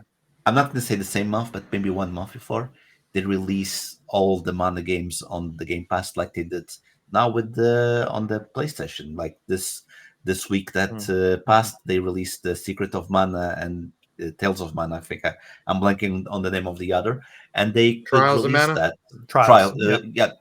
yeah, exactly, Trials. Legend of Mana. And they Legend. could release that Yeah. on the Yeah, on the Legend Game of Pass. Mana. Yeah.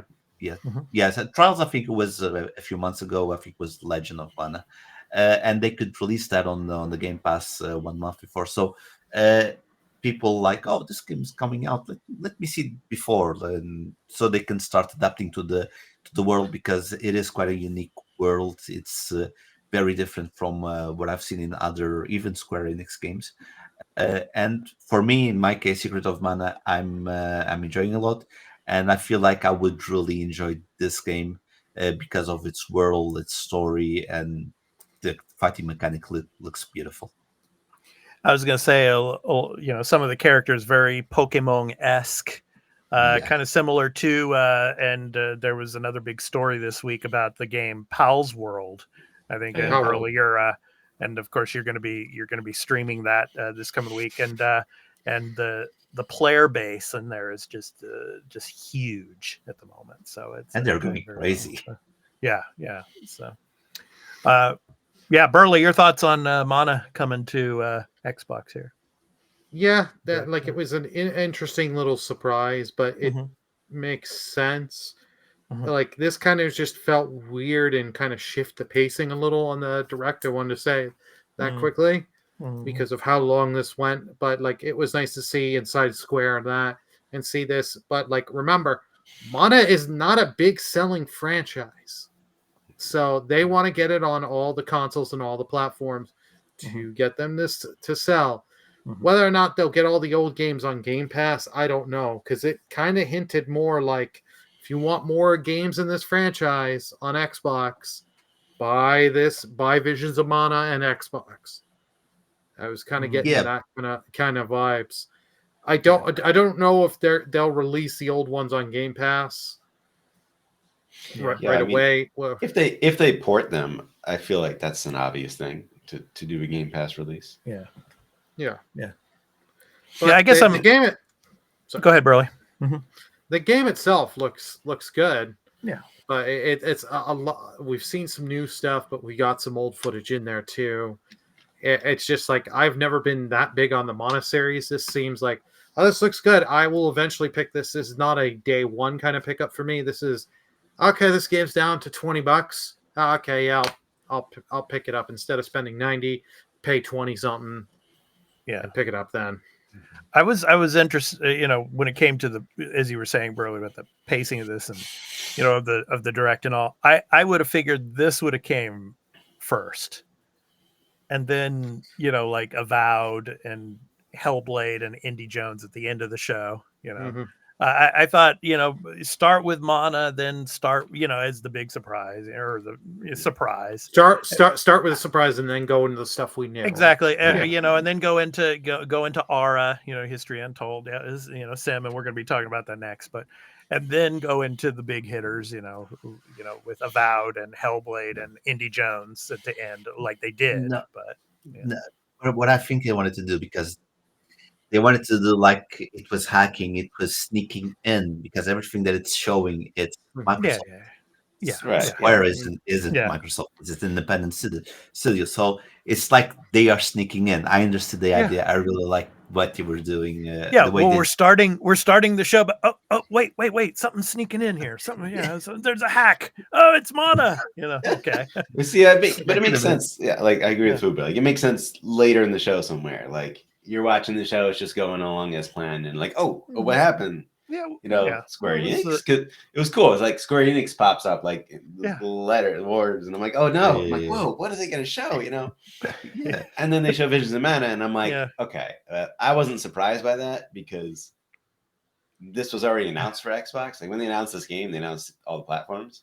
Yeah. So like, that was already known. But the big surprise for me is seeing a Square Enix game here, seeing them in the studio talking to the developers, giving them all of this time, right? Yeah. This tells me that the relationship between Xbox and Square Enix is vastly improved and probably very good right now. And whatever they managed to do, however they managed to do this 180 of like, games are just like, sorry, we're not publishing anything on your platform anymore, to them showing up at the event at the beginning of the year, means a lot. Like we already heard Octopath Traveler 2 is coming, and we know Final Fantasy 14 is coming. So I assume we're going to see even more things from Square Enix on Xbox. Yeah. And I think in the future, we're not going to see games skipping Xbox from Square Enix very much anymore. Obviously Final Fantasy, remake part 2 and 3, whatever those are, who knows if the third one is going to, like maybe by the third one that could launch day one if Square Enix changes their strategy, but I don't know. I don't really expect that unless we see the first and second part on Xbox before that, so as for this game, like it's not my thing. I don't play really Japanese action RPGs. They're not really for me. The franchise itself is one that I played the Game Boy game one, right? In America it was called Final Fantasy Adventure. Okay.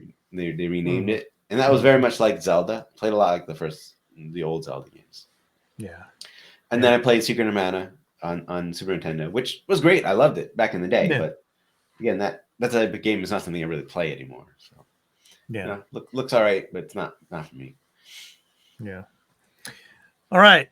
So now let's move on with the direct, and then we got the sim game, and this is the one for me when it came to the show was the most meh. It's more Civilization. I thought it was interesting. You could build like pyramids in New York City and stuff like that. Stuff like that. But I mean, to me, it was like, okay, and it's coming to PC, so we don't know exactly when it's coming to console yet. But Aura History Untold. I mean, for those of you that are into these types of building, civilization type of games, I mean, this is going to be really cool. But for me personally, it was the game that I am not interested in the most of what they did show. So how about for you guys when it came to Aura History Untold? Carl? Yeah, I mean, I don't want to spend too much time on this because Yeah. it's not a game I'm going to play. Yeah. It is a genre that in the past I used to like playing types of games like this, but I just don't really have time. These are sort of open-ended. You could play them forever type games. And the last type of game I would say is close to this I played was Crusader Kings 3, which was awesome. But that was like the last video game I played before I had a child. So like I would get lost in that game for hours, and I would start playing it and late at night, and then all of a sudden I'm like, it's like 2-3 a.m. and I'm like, oh damn, what did I do? Like I just got lost and was playing this. So and I think this looks actually like a great 4X strategy type game. It's just not for me right now. I mean, Burley, what do you think? Yeah, this game looks great, and all the stuff you can do is cool, and you can tell that they really, like they said, we're huge fans and you love this stuff. So like you can tell, you can see, and all the love and attention that they really put in the effort into this. But like Carl said, these games are long, and like I don't have the time. I've played plenty in the past, but it's like when you sit there, you want to just play a quick match of this. Sometimes a quick match of this can take 2.5 hours, and it's like I don't have that kind of time these are not games you can just sit there, click pause, go grab a drink, or take a phone call, stretch your legs or whatever. You really can't do that. You gotta constantly go, just keep doing things. Yeah, and these can just take so much time, and it's like I don't have that kind of time easily to commit to something like this.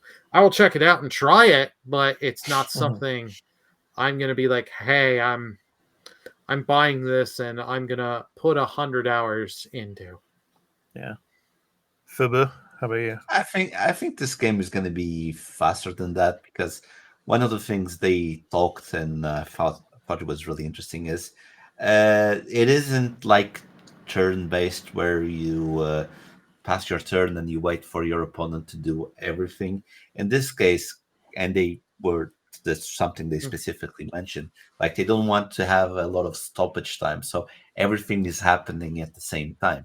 Kind of reminds me of the original Settlers that I used to play a lot, where you are building your kingdom, but at the same time you don't need to stop to see what and wait for the enemy to do their things. Everything is happening, and all of a sudden you're like distracted.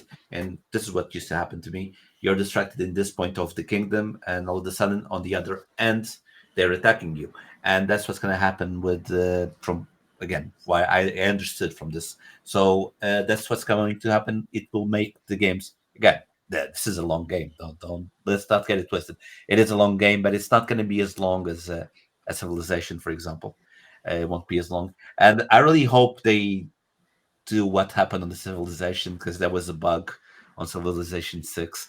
And if something happened, I don't remember, Gandhi would just go crazy and started attacking everyone. So I want to see, because he started nuking everyone. That was a really fun bug. Nice. And I don't want, because this is a fictional world, I don't want the characters or the leaders to act like the leaders from the real world. I want them to do crazy stuff. So, yeah. Like, make George Washington... Oh, wait. Yeah, they did slaves. Never mind.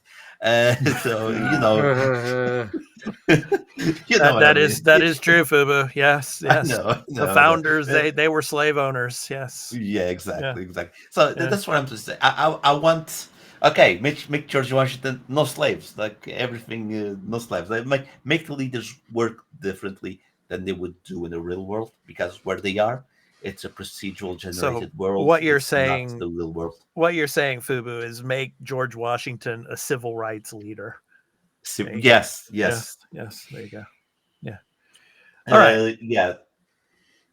Speaking of, well, let's go ahead and move on to the big story of this direct. Obviously, we got our first 10 minutes or so of gameplay of Indy Jones, and voiced by Troy Baker, of all people, of course, Troy Baker, which it was interesting because in this trailer, it sounded like Harrison Ford.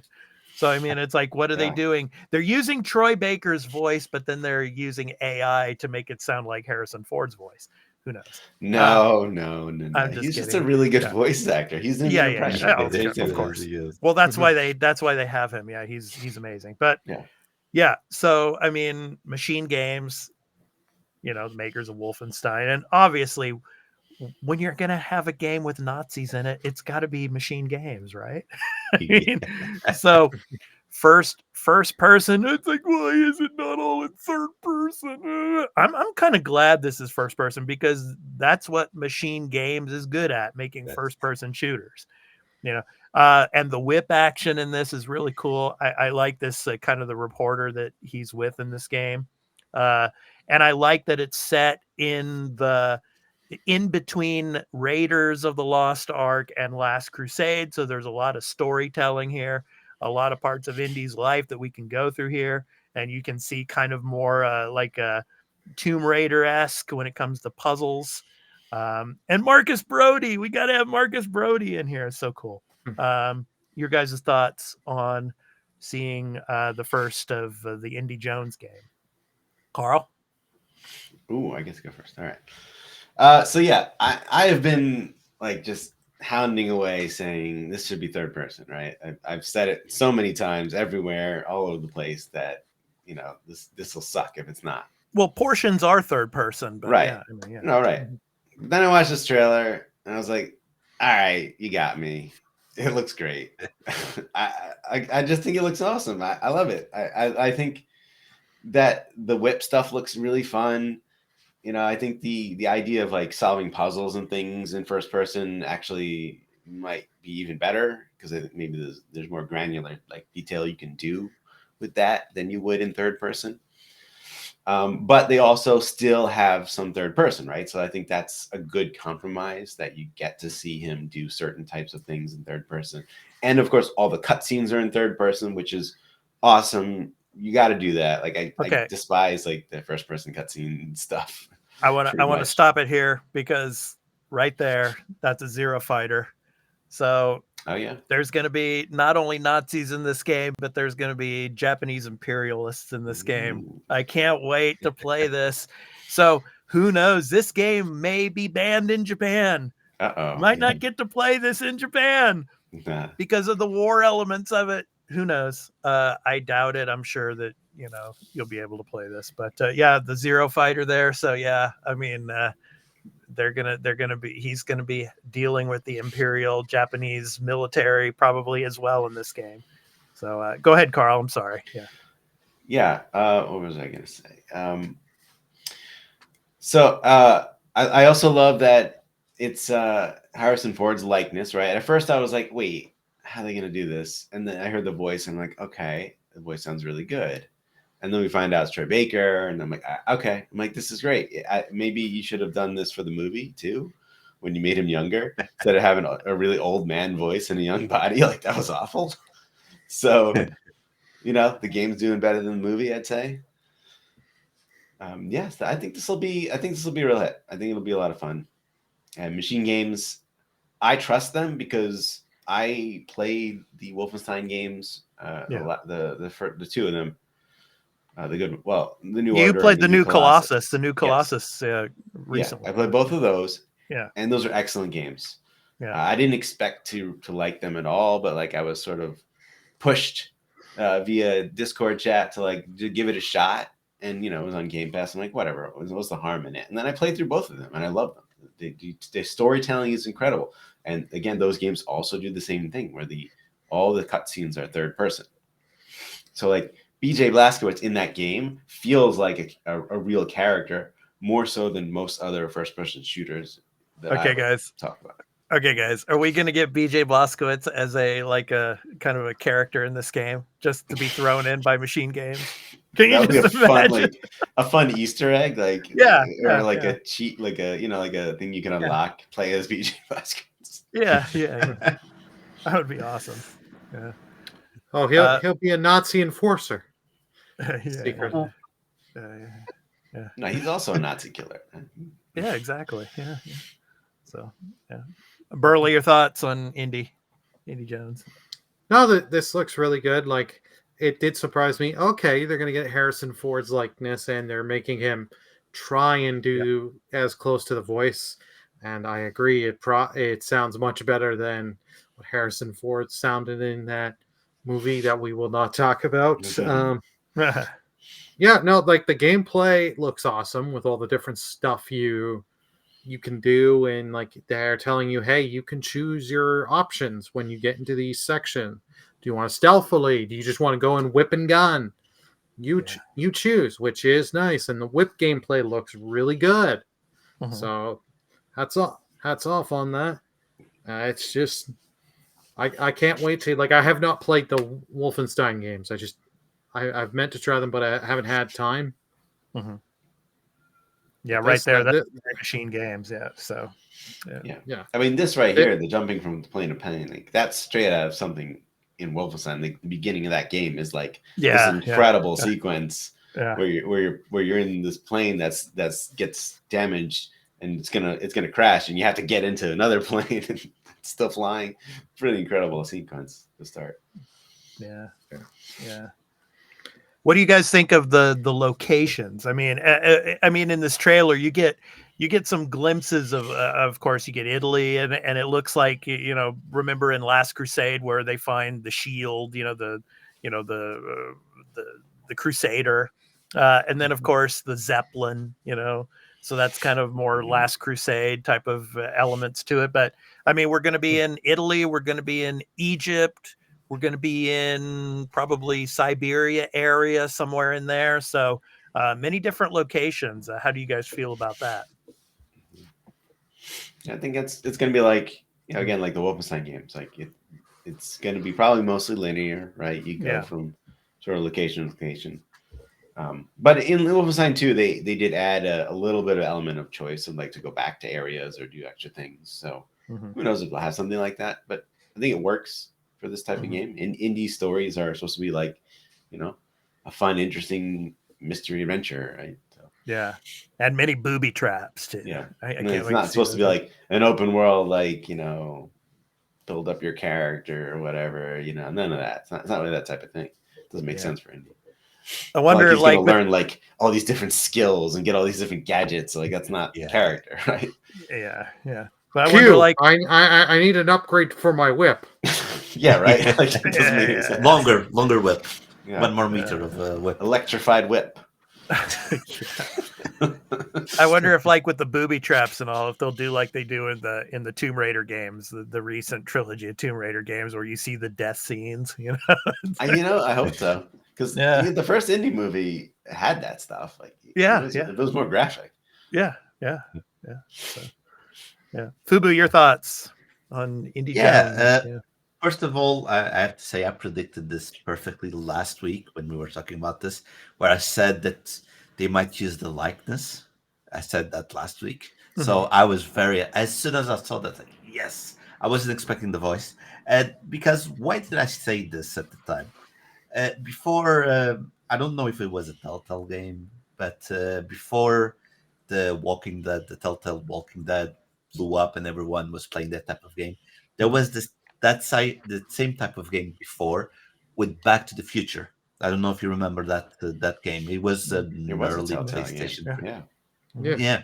And at the time, I saw how they produced the game and whatever, and the producer said they wanted Michael J. Fox to come back, but of course he has this problem. He has other things to worry about. So they did an agreement where they could use his likeness, and likeness with face and voice. So the model was very Michael J. Fox, and then they hired someone to imitate his voice. Of course, at the time there was no AI to be used; it had to be pure talent. And so I was expecting they would do something because when you think Indiana Jones, you think Harrison Ford. You just think it's an automatic association. So it would make sense to be like that. So I was very happy that they are going that way. I'm happy there's a compromise where they do some parts third person and then you do first person.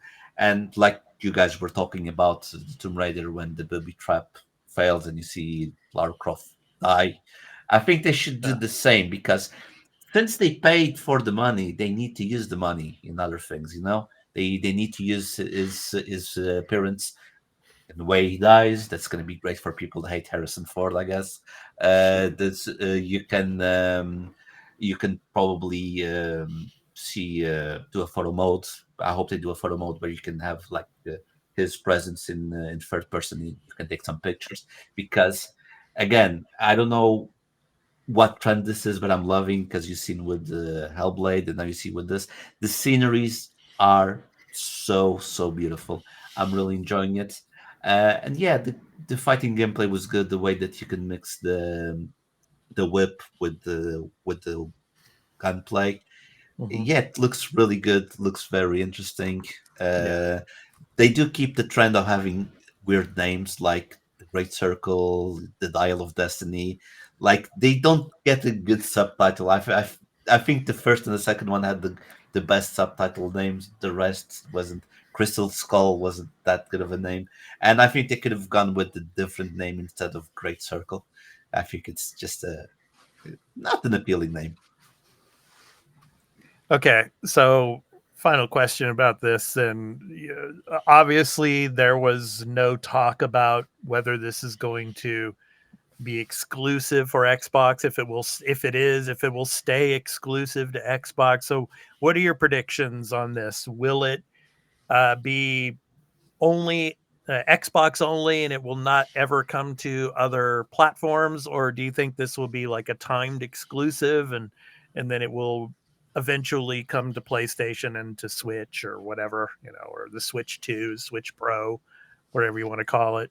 Super What are your Switch. thoughts? The Super Switch, Burley, whatever. Fubu, your thoughts? What do you think? I think it will be an exclusive. I think it will be an exclusive, especially for one stupid reason. Like, it's not stupid. Okay, you mentioned I didn't notice the plane, but if this is something that is offensive for Japanese culture and for the Japanese people, and the game is like banned in Japan, they're just gonna make it exclusive because uh, the market, the PlayStation market is very big in Japan. And if it's offensive and it's banned in Japan, there's no reason to put it on PlayStation. I'm thinking about Japan. Of course, there's Europe and so on. Because it might have, if it has a lot of Nazi things going on, because it's normal, it might be banned in Germany because Germany doesn't like when there's a lot of Nazi things going around. So it could be banned there as well. So I think they'll just make it an Xbox exclusive and focus a lot on the American market because that's the market that's going to identify more with Indiana Jones. Well, honestly, I do not think I was joking earlier. I think this will come out. It will be in Japan because the Japanese people love Indy Jones. Oh, did you? Okay, I didn't know Whether that. there's a segment that they have, because you see the Zero Fighter there, but whether or not you have segments where he's fighting with Japanese Imperial troops or not, who knows? But I don't think it's going to affect its release out in Japan as well. But because obviously Xbox wants to work on their relationship with the Japanese market here. So to not have it come out would, I think, affect that relationship. But yeah, Maybe we're considering that we are assuming because there's Nazis and then you see the Japanese. Maybe we are assuming that it's something bad, but maybe they will twist it in a way that the Japanese people don't go as the bad people. Maybe because they're working on the relationships, they might do that. It's you have to watch, you have to see the game and see how the story of the game goes. They might not make like a big connection between Japanese and the Nazis and World War II and whatever. They might not do that because, like you said, they're trying to work on relationships with Japanese people and Japanese studios. And if they do something bad, it's gonna open a rift. Burley, your thoughts? Will it stay? Will this game stay? Will it be exclusive to Xbox, and will it stay exclusive, or will it come to other platforms? You know what? I'm going to go the crazy one on this. I'm going to say this is timed exclusive like Rise of the Tomb Raider. I think they're going to, because of how big this property, Indiana Jones, is a massive property.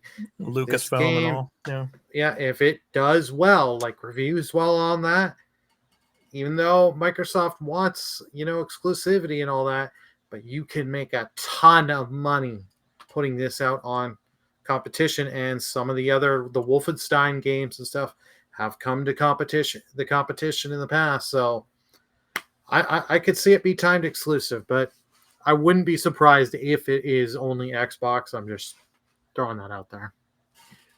Carl, your thoughts? Exclusive.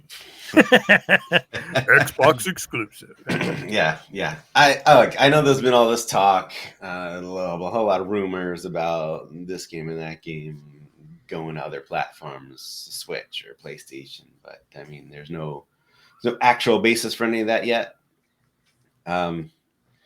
So I don't think any of that's going to happen until otherwise, until we see otherwise. If we start seeing that happen, then maybe I change my thought of what they'll do with this game. But I don't know how that applies. Doesn't that apply to every game? Like, this is why I don't really sort of buy into all that, because once you start doing that, where do you stop? How do you draw that line? It's just you're going to be over explaining why is this one versus that one versus the other one? Like, right. It's a licensed game. You pay for the license, and if they charge you more because it's exclusive, then they charge you more. But I mean, Sony, PlayStation has Spider-Man as an exclusive. Yeah, that's far more expensive, far more popular IP than Indiana and it Jones. sells consoles. It sells the so console. Yeah, if they can get that as an exclusive, then obviously this can be an exclusive forever. If Indie Jones is all exclusive and never comes to the other platforms, it'll sell Xboxes for sure. So, and that's the idea with exclusives, whether it's this game or a different game, right? Or it's Hellblade, if it's Avowed, if it's whatever else comes, like Towerborn this year. That's what you need to sell consoles, right? To make people care about going to a specific console. And you start putting it on other consoles, then you don't need to buy an Xbox. Yeah. Well, you don't if you have a PC, but you can get it. Just play this on PC. If you don't have an Xbox, you don't want one, play it on PC. Yeah. Yep. So, final thoughts about the Direct. So, what would you give it a score of overall out of a 10? I hate this number. Six. I'm gonna give it an A. Okay, give me an I A. hate this numbering system. It's just annoying. Why do we get? Okay, then just give it an alphabet number: A, B, C, D, or F. They did it. They passed the excitement with flying colors. Okay, how granular do I have to get with every event? What was the state of play? What was Nintendo Direct? I don't want to. I don't know. Why everybody does this all the time? Everybody obsesses about grading all these things. Burley, your I'm thoughts? sorry. I would give this. I'm going to give this an 8. I really did enjoy it, but like I said,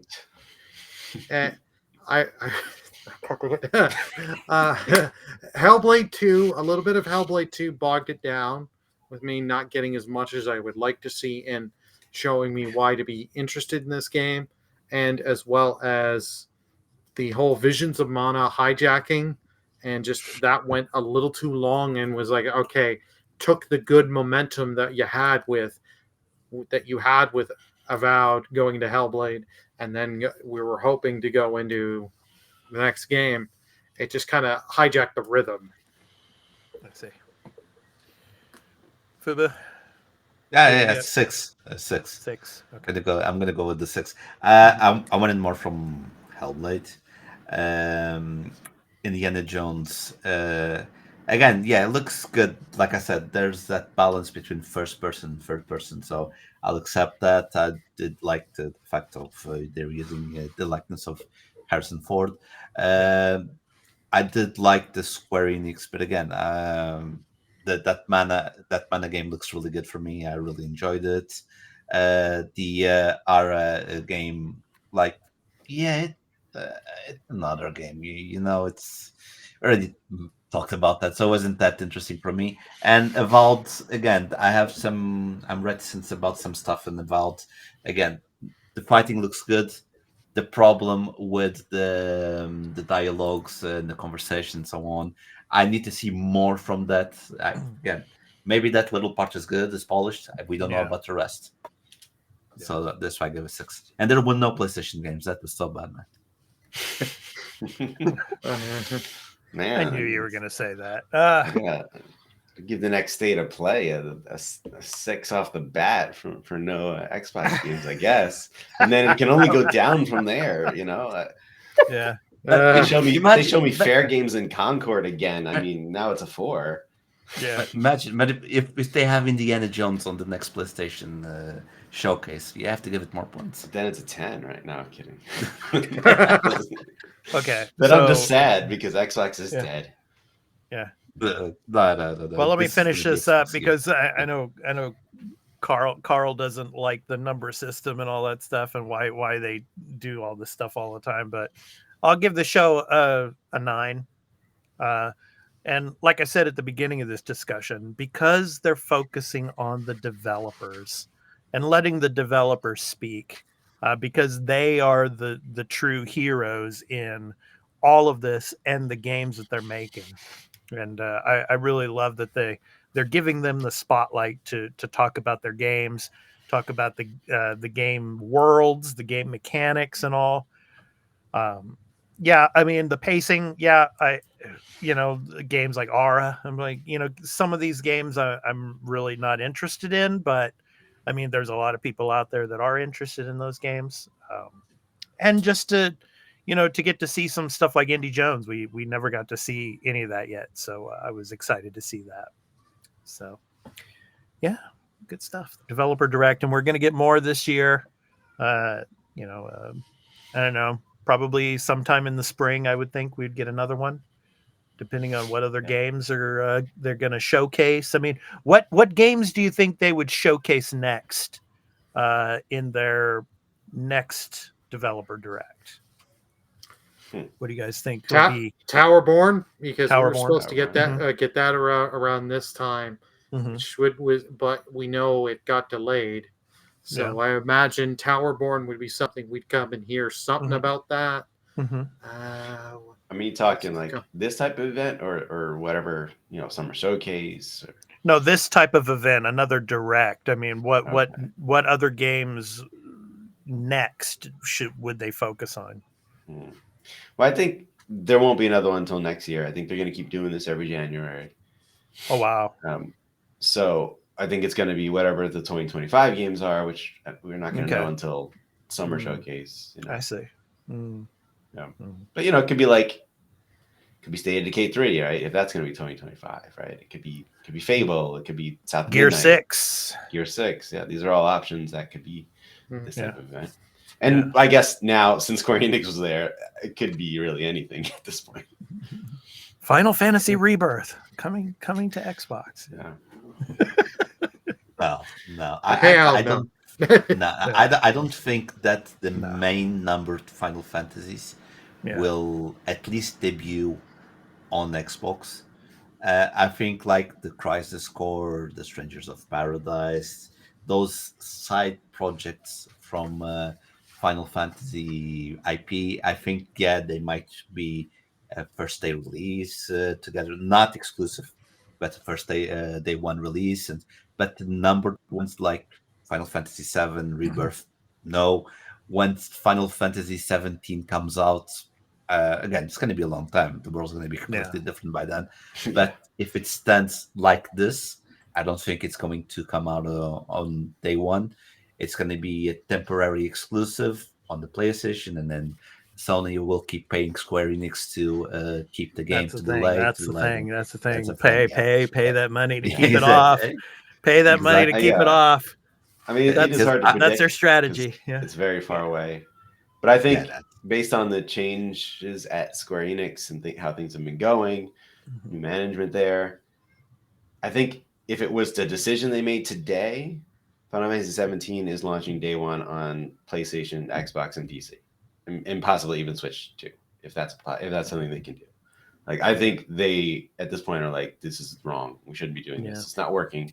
Our games are bigger than just being an exclusive on one platform. Like, we're a third-party company. Our stuff should be everywhere at this point. I mean, Final Fantasy is a massive franchise. It should be everywhere. I agree with what you're saying, but not the way that you're saying, not the mentality. I think it's not, we have to. No, they are losing money left and right with the NFTs from last year. This year, they're going to lose a lot of money going with AI because I think that's not the route. But again, that was a different discussion. And they're losing money. And if you're losing money, what do you need to do? You need to get revenue somewhere else. If you're cutting a console, you're losing revenue there. Simple as that. That's why they, like Naughty Dog, did what they did with this Last of Us Remastered. The money they lost making the online modes. Now I forget the name. Factions. Thank you, Burley. I can always count on Burley to remember these things. The money they lost on factions. They're like, we need to make some money. What do we do now? Okay, let's release the remaster of Last of Us, and so we don't look that we are greedy. Let's put this, and that, which is the rogue mode, and sell it like a brand new experience.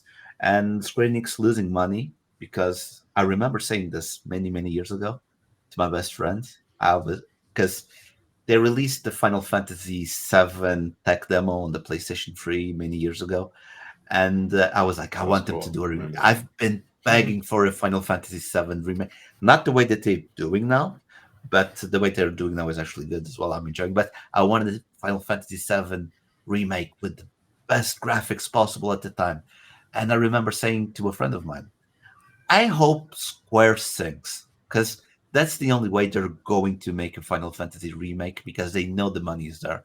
And when they did the Final Fantasy VII remake for the PlayStation 4, they were in a very bad shape. I'm not going to say firing people left and right, but they were having financial problems because Tomb Raider wasn't the success they were expecting. They even sold the studio last year to finance the NFT craze. If you look at Square, there's one big hit, which is the Final Fantasy IP.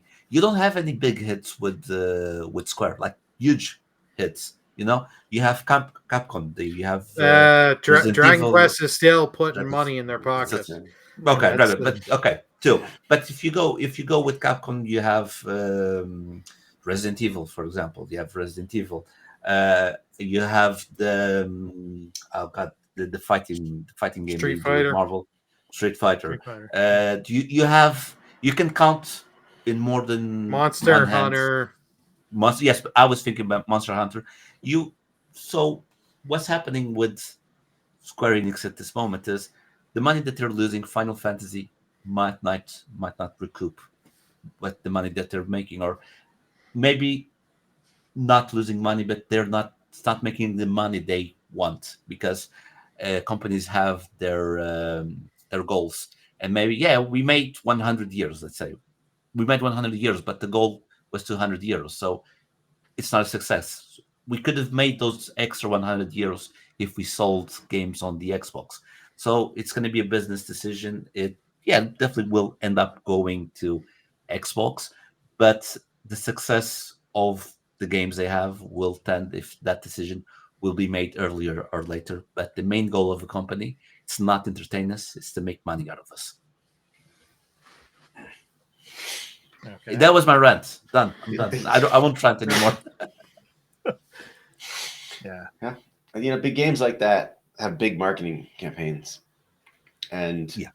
that big marketing campaign doesn't apply to the 6 months later PC release or 1 year later release of somewhere else, right? Like you're kind of losing out on pushing this game out to as many people as possible when you put out all this advertisement, right? It's like if you spend a massive amount of money on the advertisement of Final Fantasy 16 and it was also on PC, and I'd say PC more even than Xbox, right? You would have got a lot more PC sales, right? But now you're going to put it out like whenever. We don't even know the date yet, right? We know it's coming to PC at some point. Yeah. And we don't know when. And so they're not going to have a big ad campaign. They'll have maybe a small one, right? But you could capitalize on that massive ad campaign on the PC side if it came out the same day. So, there's a lot of reasons to do it. And I think it's really bad to not put it on PC at least, right? Like Sony is seen very specifically goes like, no, we only get it on PlayStation. It goes nowhere else, not even PC. And like, that doesn't make any sense today. Well, Yeah. in the case of 16, they're heavy on that one. They help pay for the development costs of 16, so that game ain't gonna go to Xbox. And they spent the money there. I agree. I would have been nice to see PC day one, and capitalize on that, and they would have had another 5 million sales or whatever number we want to pull. But that's just how that was. It just Look, bad business decision. That's what I'm saying. Yeah. Bad business decision. Didn't work. I have to agree with Carl. I mean, it's like, you're putting money into the development costs to primarily keep it away from other platforms. And Yeah. that's just obviously when it comes to gamers will see that as a bad business decision. Oh yeah. The benefit was for PlayStation, right? Yeah. Not for Square Enix. Yeah. They got hurt by this. PlayStation, fucking awesome for them. They got a big giant exclusive that they can hold over everyone else, and you got to come to their platform and buy it on there. Got to buy their system to play it, and then now you're going to be buying more games on their system, right? Mm-hmm. You're buying their exclusive. You can buy third-party games on their exclusive, microtransactions on their system, right? But Square Enix gets none of that benefit. They just get one game that they got some money for up front. So, yeah. Okay. Well, that's an argument for another day, and I'm sure when Rebirth comes out here in another month or so, we'll be revisiting this conversation. But anyway, let's go ahead and get to our new game releases. So releases.com. So for the week of January 22nd through the 29th, I think it is 28th. So you can check out releases.com. So over at www.releases.com, our new game releases. So this week, Carl, go ahead, take it away. What is your pick of the week? And it is actually my pick of the week as well. So go ahead and take it away. Yes. We got heavy hitters coming out beginning of the year. Yes. Like a Dragon Infinite Wealth coming on January 26th on PC, PS4, PS5, Xbox One, Xbox Series X. Nice. Man, it's still on last gen, huh? That's crazy. Yeah. Ichiban Kasuga and Kazuma Kiryu, two colossal heroes, are mysteriously united by destiny or perhaps a darker force. Embark on an RPG odyssey that bridges the gap between Japan and Hawaii. An adventure so expansive it stretches across the Pacific. Engage in unparalleled combat with dynamic, exhilarating RPG battles. Here, the battlefield itself becomes an asset, and no tactic is off limits. Tailor your team's abilities with whimsical roles and customizations, strategically overpowering foes with grandiose maneuvers. Deep dive into the cultures of Japan and Hawaii in a journey spanning the Pacific. From intriguing quests to leisurely activities, every step promises memorable moments to cherish. And number one to you, Carl, of course, it's turn-based. Yes. Good stuff. I like it. I mean, I like it. I mean, of course, I like the traditional style better, but I also like the because I played the demo of this, with Gaiden. So I do like the turn-based elements to this. So. They knocked it out of the park, man. I loved it. It was such a blast. Like not every turn-based RPG is great, right? Like there's not every turn-based RPG combat system is a lot of fun, but this one was one of the better ones. I really enjoyed it. I'm excited to see what they do with the next one, because it's the first one they've ever done, and they did incredible jobs. Like the improvements that I'm going to see in this game, I feel like this game is going to be like another step up from where they were before. So. Yeah. So, and the story of where they take Kiryu, as this goes on, it'll be interesting to see. Yeah, and he's old hat. Yeah, that's cool. the thing. Ichiban's I mean, yeah, cool. he's. Oh yeah, Ichiban's cool, but I mean, he's Kiryu. I mean, he's been around forever, so it's like where do they take him? As this series moves on. So, but yeah, it'd be cool to have him in your party now. I'm sure at some point. If they've already shown it, maybe probably right. I haven't watched every bit. Yeah. So, well, from the demo I played, it's pretty. It's pretty fun. Having those two together. So, all right. He's no Kaito. Neither of them. Kaito, yeah. Can Kaito show up? He could, yeah. Get him to join your party. Cameo. Yeah. Well, I mean, how much of this game is in Hawaii? That's the thing. It's like portions of it are in Hawaii, but I don't know about the majority of it or not. But We'll have to wait and see. We'll have to wait and see. All right, Burley and Fubu, you guys have the same choice. Your pick of the week. So who wants to read it? I didn't get a chance to ask you guys before we started the game. My throat is sore. I already talked Okay. Alrighty, I got this. His throat is sore because he's talking too much about Final Fantasy and that it's never going to come to Xbox. Yeah. All right. Anyway, go ahead, Burley. He's a Take it away. gatekeeper. Alrighty. The pick of the week is Tekken 8. Tekken 8. Fist clash with Destiny in Tekken 8. Renowned for its enduring narrative, the Tekken 8 series embarks on a fresh chapter, delving deeper into the tumultuous saga of Mizama and Kazama lineages. Picking up 6 months after the climatic end of the previous showdown, the tale spotlights Jin Kazama's evolution and resilience, and adding yet another layer to this timeless epic. It is coming out Friday, January 26th to PC, PS5, and Xbox Series. So yeah, no, this just looks so good. And I'm hoping they learned from Tekken 7, where Tekken 7 story mode was... can we call it a story mode, or like Call of Duty's like level of just phoning it in of campaign with Modern Warfare 3? Yeah.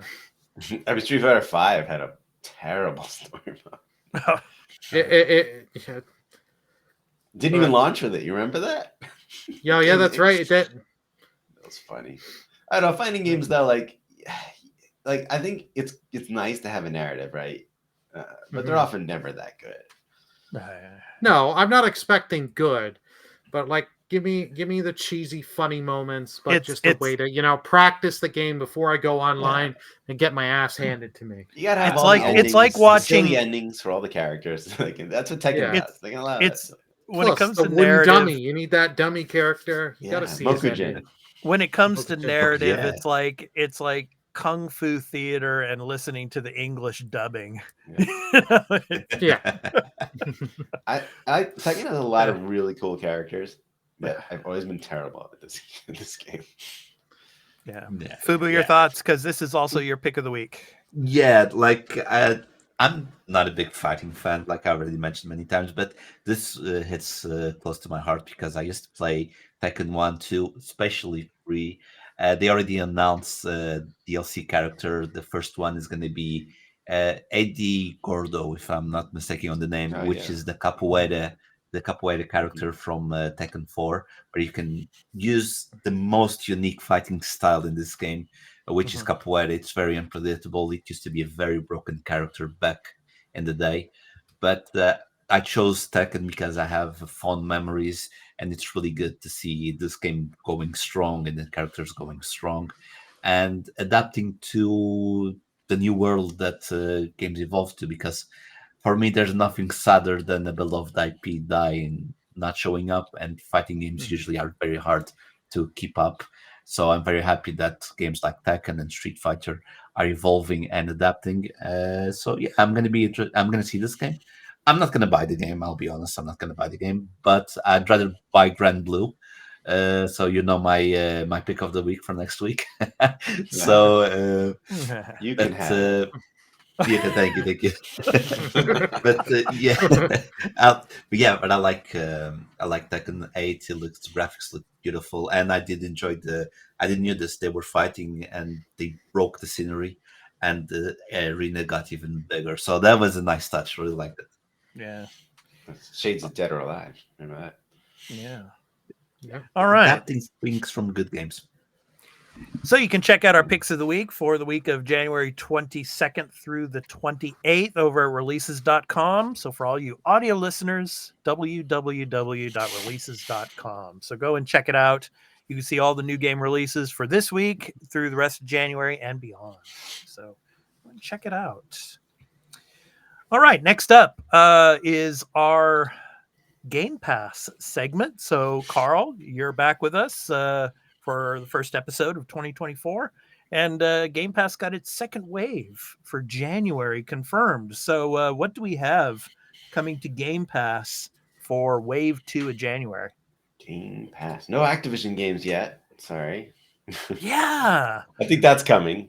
that's I think- coming, but when? I think we'll you get know? like an event, like an Activision roundtable or something. No one else. But anyway. Yeah. Okay, so January 18th, we have Turnip Boy Robs a Bank. This is a day one Game Pass game, at least day one to this platform. I don't know if they specify, but then we got also on the 18th F1 23 console PC. Oh, not cloud. Okay, I'll only specify when it's different. Generally, most of them are cloud, console, and PC. Yeah. We got January 19th Pal World. We've already passed these dates, so sorry. Yeah. But Pal World is already out, available day one on Game Pass, And doing very well. Doing very well. Also, yes, yeah. And it sold over 2 million copies in under 24 hours. Yes. Yeah. And I bought it. I cannot wait to sit and play it and stream it. Yeah, I'm gonna Wow. play this on Game Pass. So You can Oh, capture an extra take is coming for it. So Let's go. Then we have January 25th, Go Mecha Ball, also a day one Game Pass. The 30th, we have Brotato. nice. That's a funny Cool name. game. I like it. Uh, Brotato. I don't know what it is. Yeah. Top-down rogue light arena shooter. There you go. Yeah. Then we have the big one, guys. Yes, Okay, the big one. Persona. I want 3 to curse. Reload. I want to curse. The curse. I want to curse because this is what PlayStation should the word should do. This is great.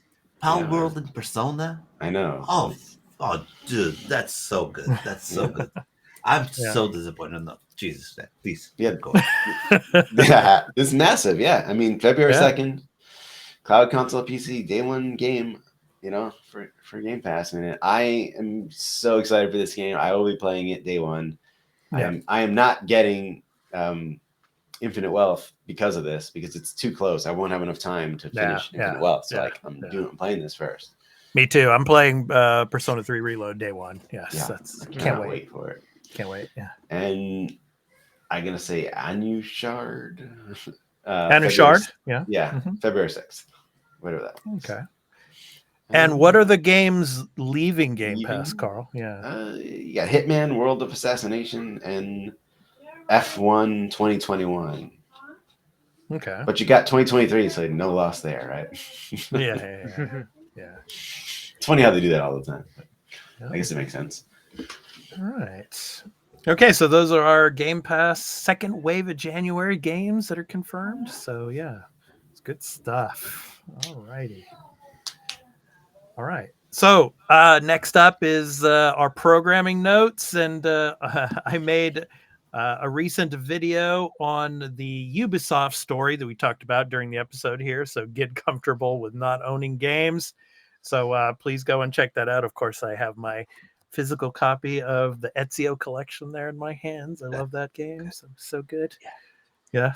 So yeah, go and check out that video. That's one we did this last week. And upcoming, Burley's got another extra take that he did, and I've got to work on getting that up. I'll probably try to get it up sometime early in the early next week on RoboCop. So Robo Burley, so giving his extra take on the RoboCop game. So stay tuned for that. So looking forward to that. All right, so now it's time to talk about the games that we'll be playing this upcoming week. I'm going to continue with Horizon. I'm just kind of in that waiting mode. I'll probably play some of Power World as well, but I'm in that waiting mode now for Persona 3 Reload. I mean, it's like I just can't wait for that to come out. So, I'm waiting for that. But yeah, in between Horizon Forbidden West, trying to finish up the Platinum and Power World. So Burley, how about you? Well, Prince of Persia here. Nice. That Nice. I'll be starting on Monday, hopefully. Mhm. So I cannot wait to start that. Tomorrow I'm going to be starting up Pal World, and you'll know me. You know me. I love my Pokemon. You're giving guns and all this crafting and all this other stuff that hey, I'd love to see the mainline series do for Pokemon do. So I cannot wait to play. I'll be playing and streaming both these games, and both will eventually get extra takes once I've had enough time. Nice. Carl, how about you? Yeah, I mean, I don't know what to mean. I'm still gonna play Baldur's Gate 3, of course. Really, until Persona. I did. Well, I forgot to say I tried the demo for the Prince of Persia game. Nice. Yeah. I played on Switch because I was on vacation. I brought my Switch with me, and I tried it out. And I think the game is fantastic. If you like Metroidvania games, you should definitely play it. I thought it was awesome. I mean, I sort of sometimes like those games and play them. So like, I'm not gonna buy this one, but I would like to play it if I felt like I had the time. But of course, gotta always make choices. It's too many games. Yeah. Very true. And finally, Fubu, how about you this coming week? Like, I'm pissed because you guys are saying I'm going to play Pal World and Persona, and I'm going to play Secret of Mana because that's what they gave me on PlayStation. I'm going to be playing that. That's all they gave you. Jesus. How old is that game? It's probably 30 years old now. Well, it's the remake they did a few years ago, like 3-4 years ago, something like that. Yeah, I'll be playing that, and I will be playing, and I want everyone that's watching this that has a Switch, I will be playing Golden Sun because they gave on the Virtual Console on the Game Boy Advance, they gave Golden Sun 1 and 2, and I'm not, look, put consoles aside, these two games are two of the best RPGs ever made. From story, character development, puzzles, combat, everything. They are two amazing games, and I will be playing that when I am away from my home. I'll take my Switch with me, and I will play it.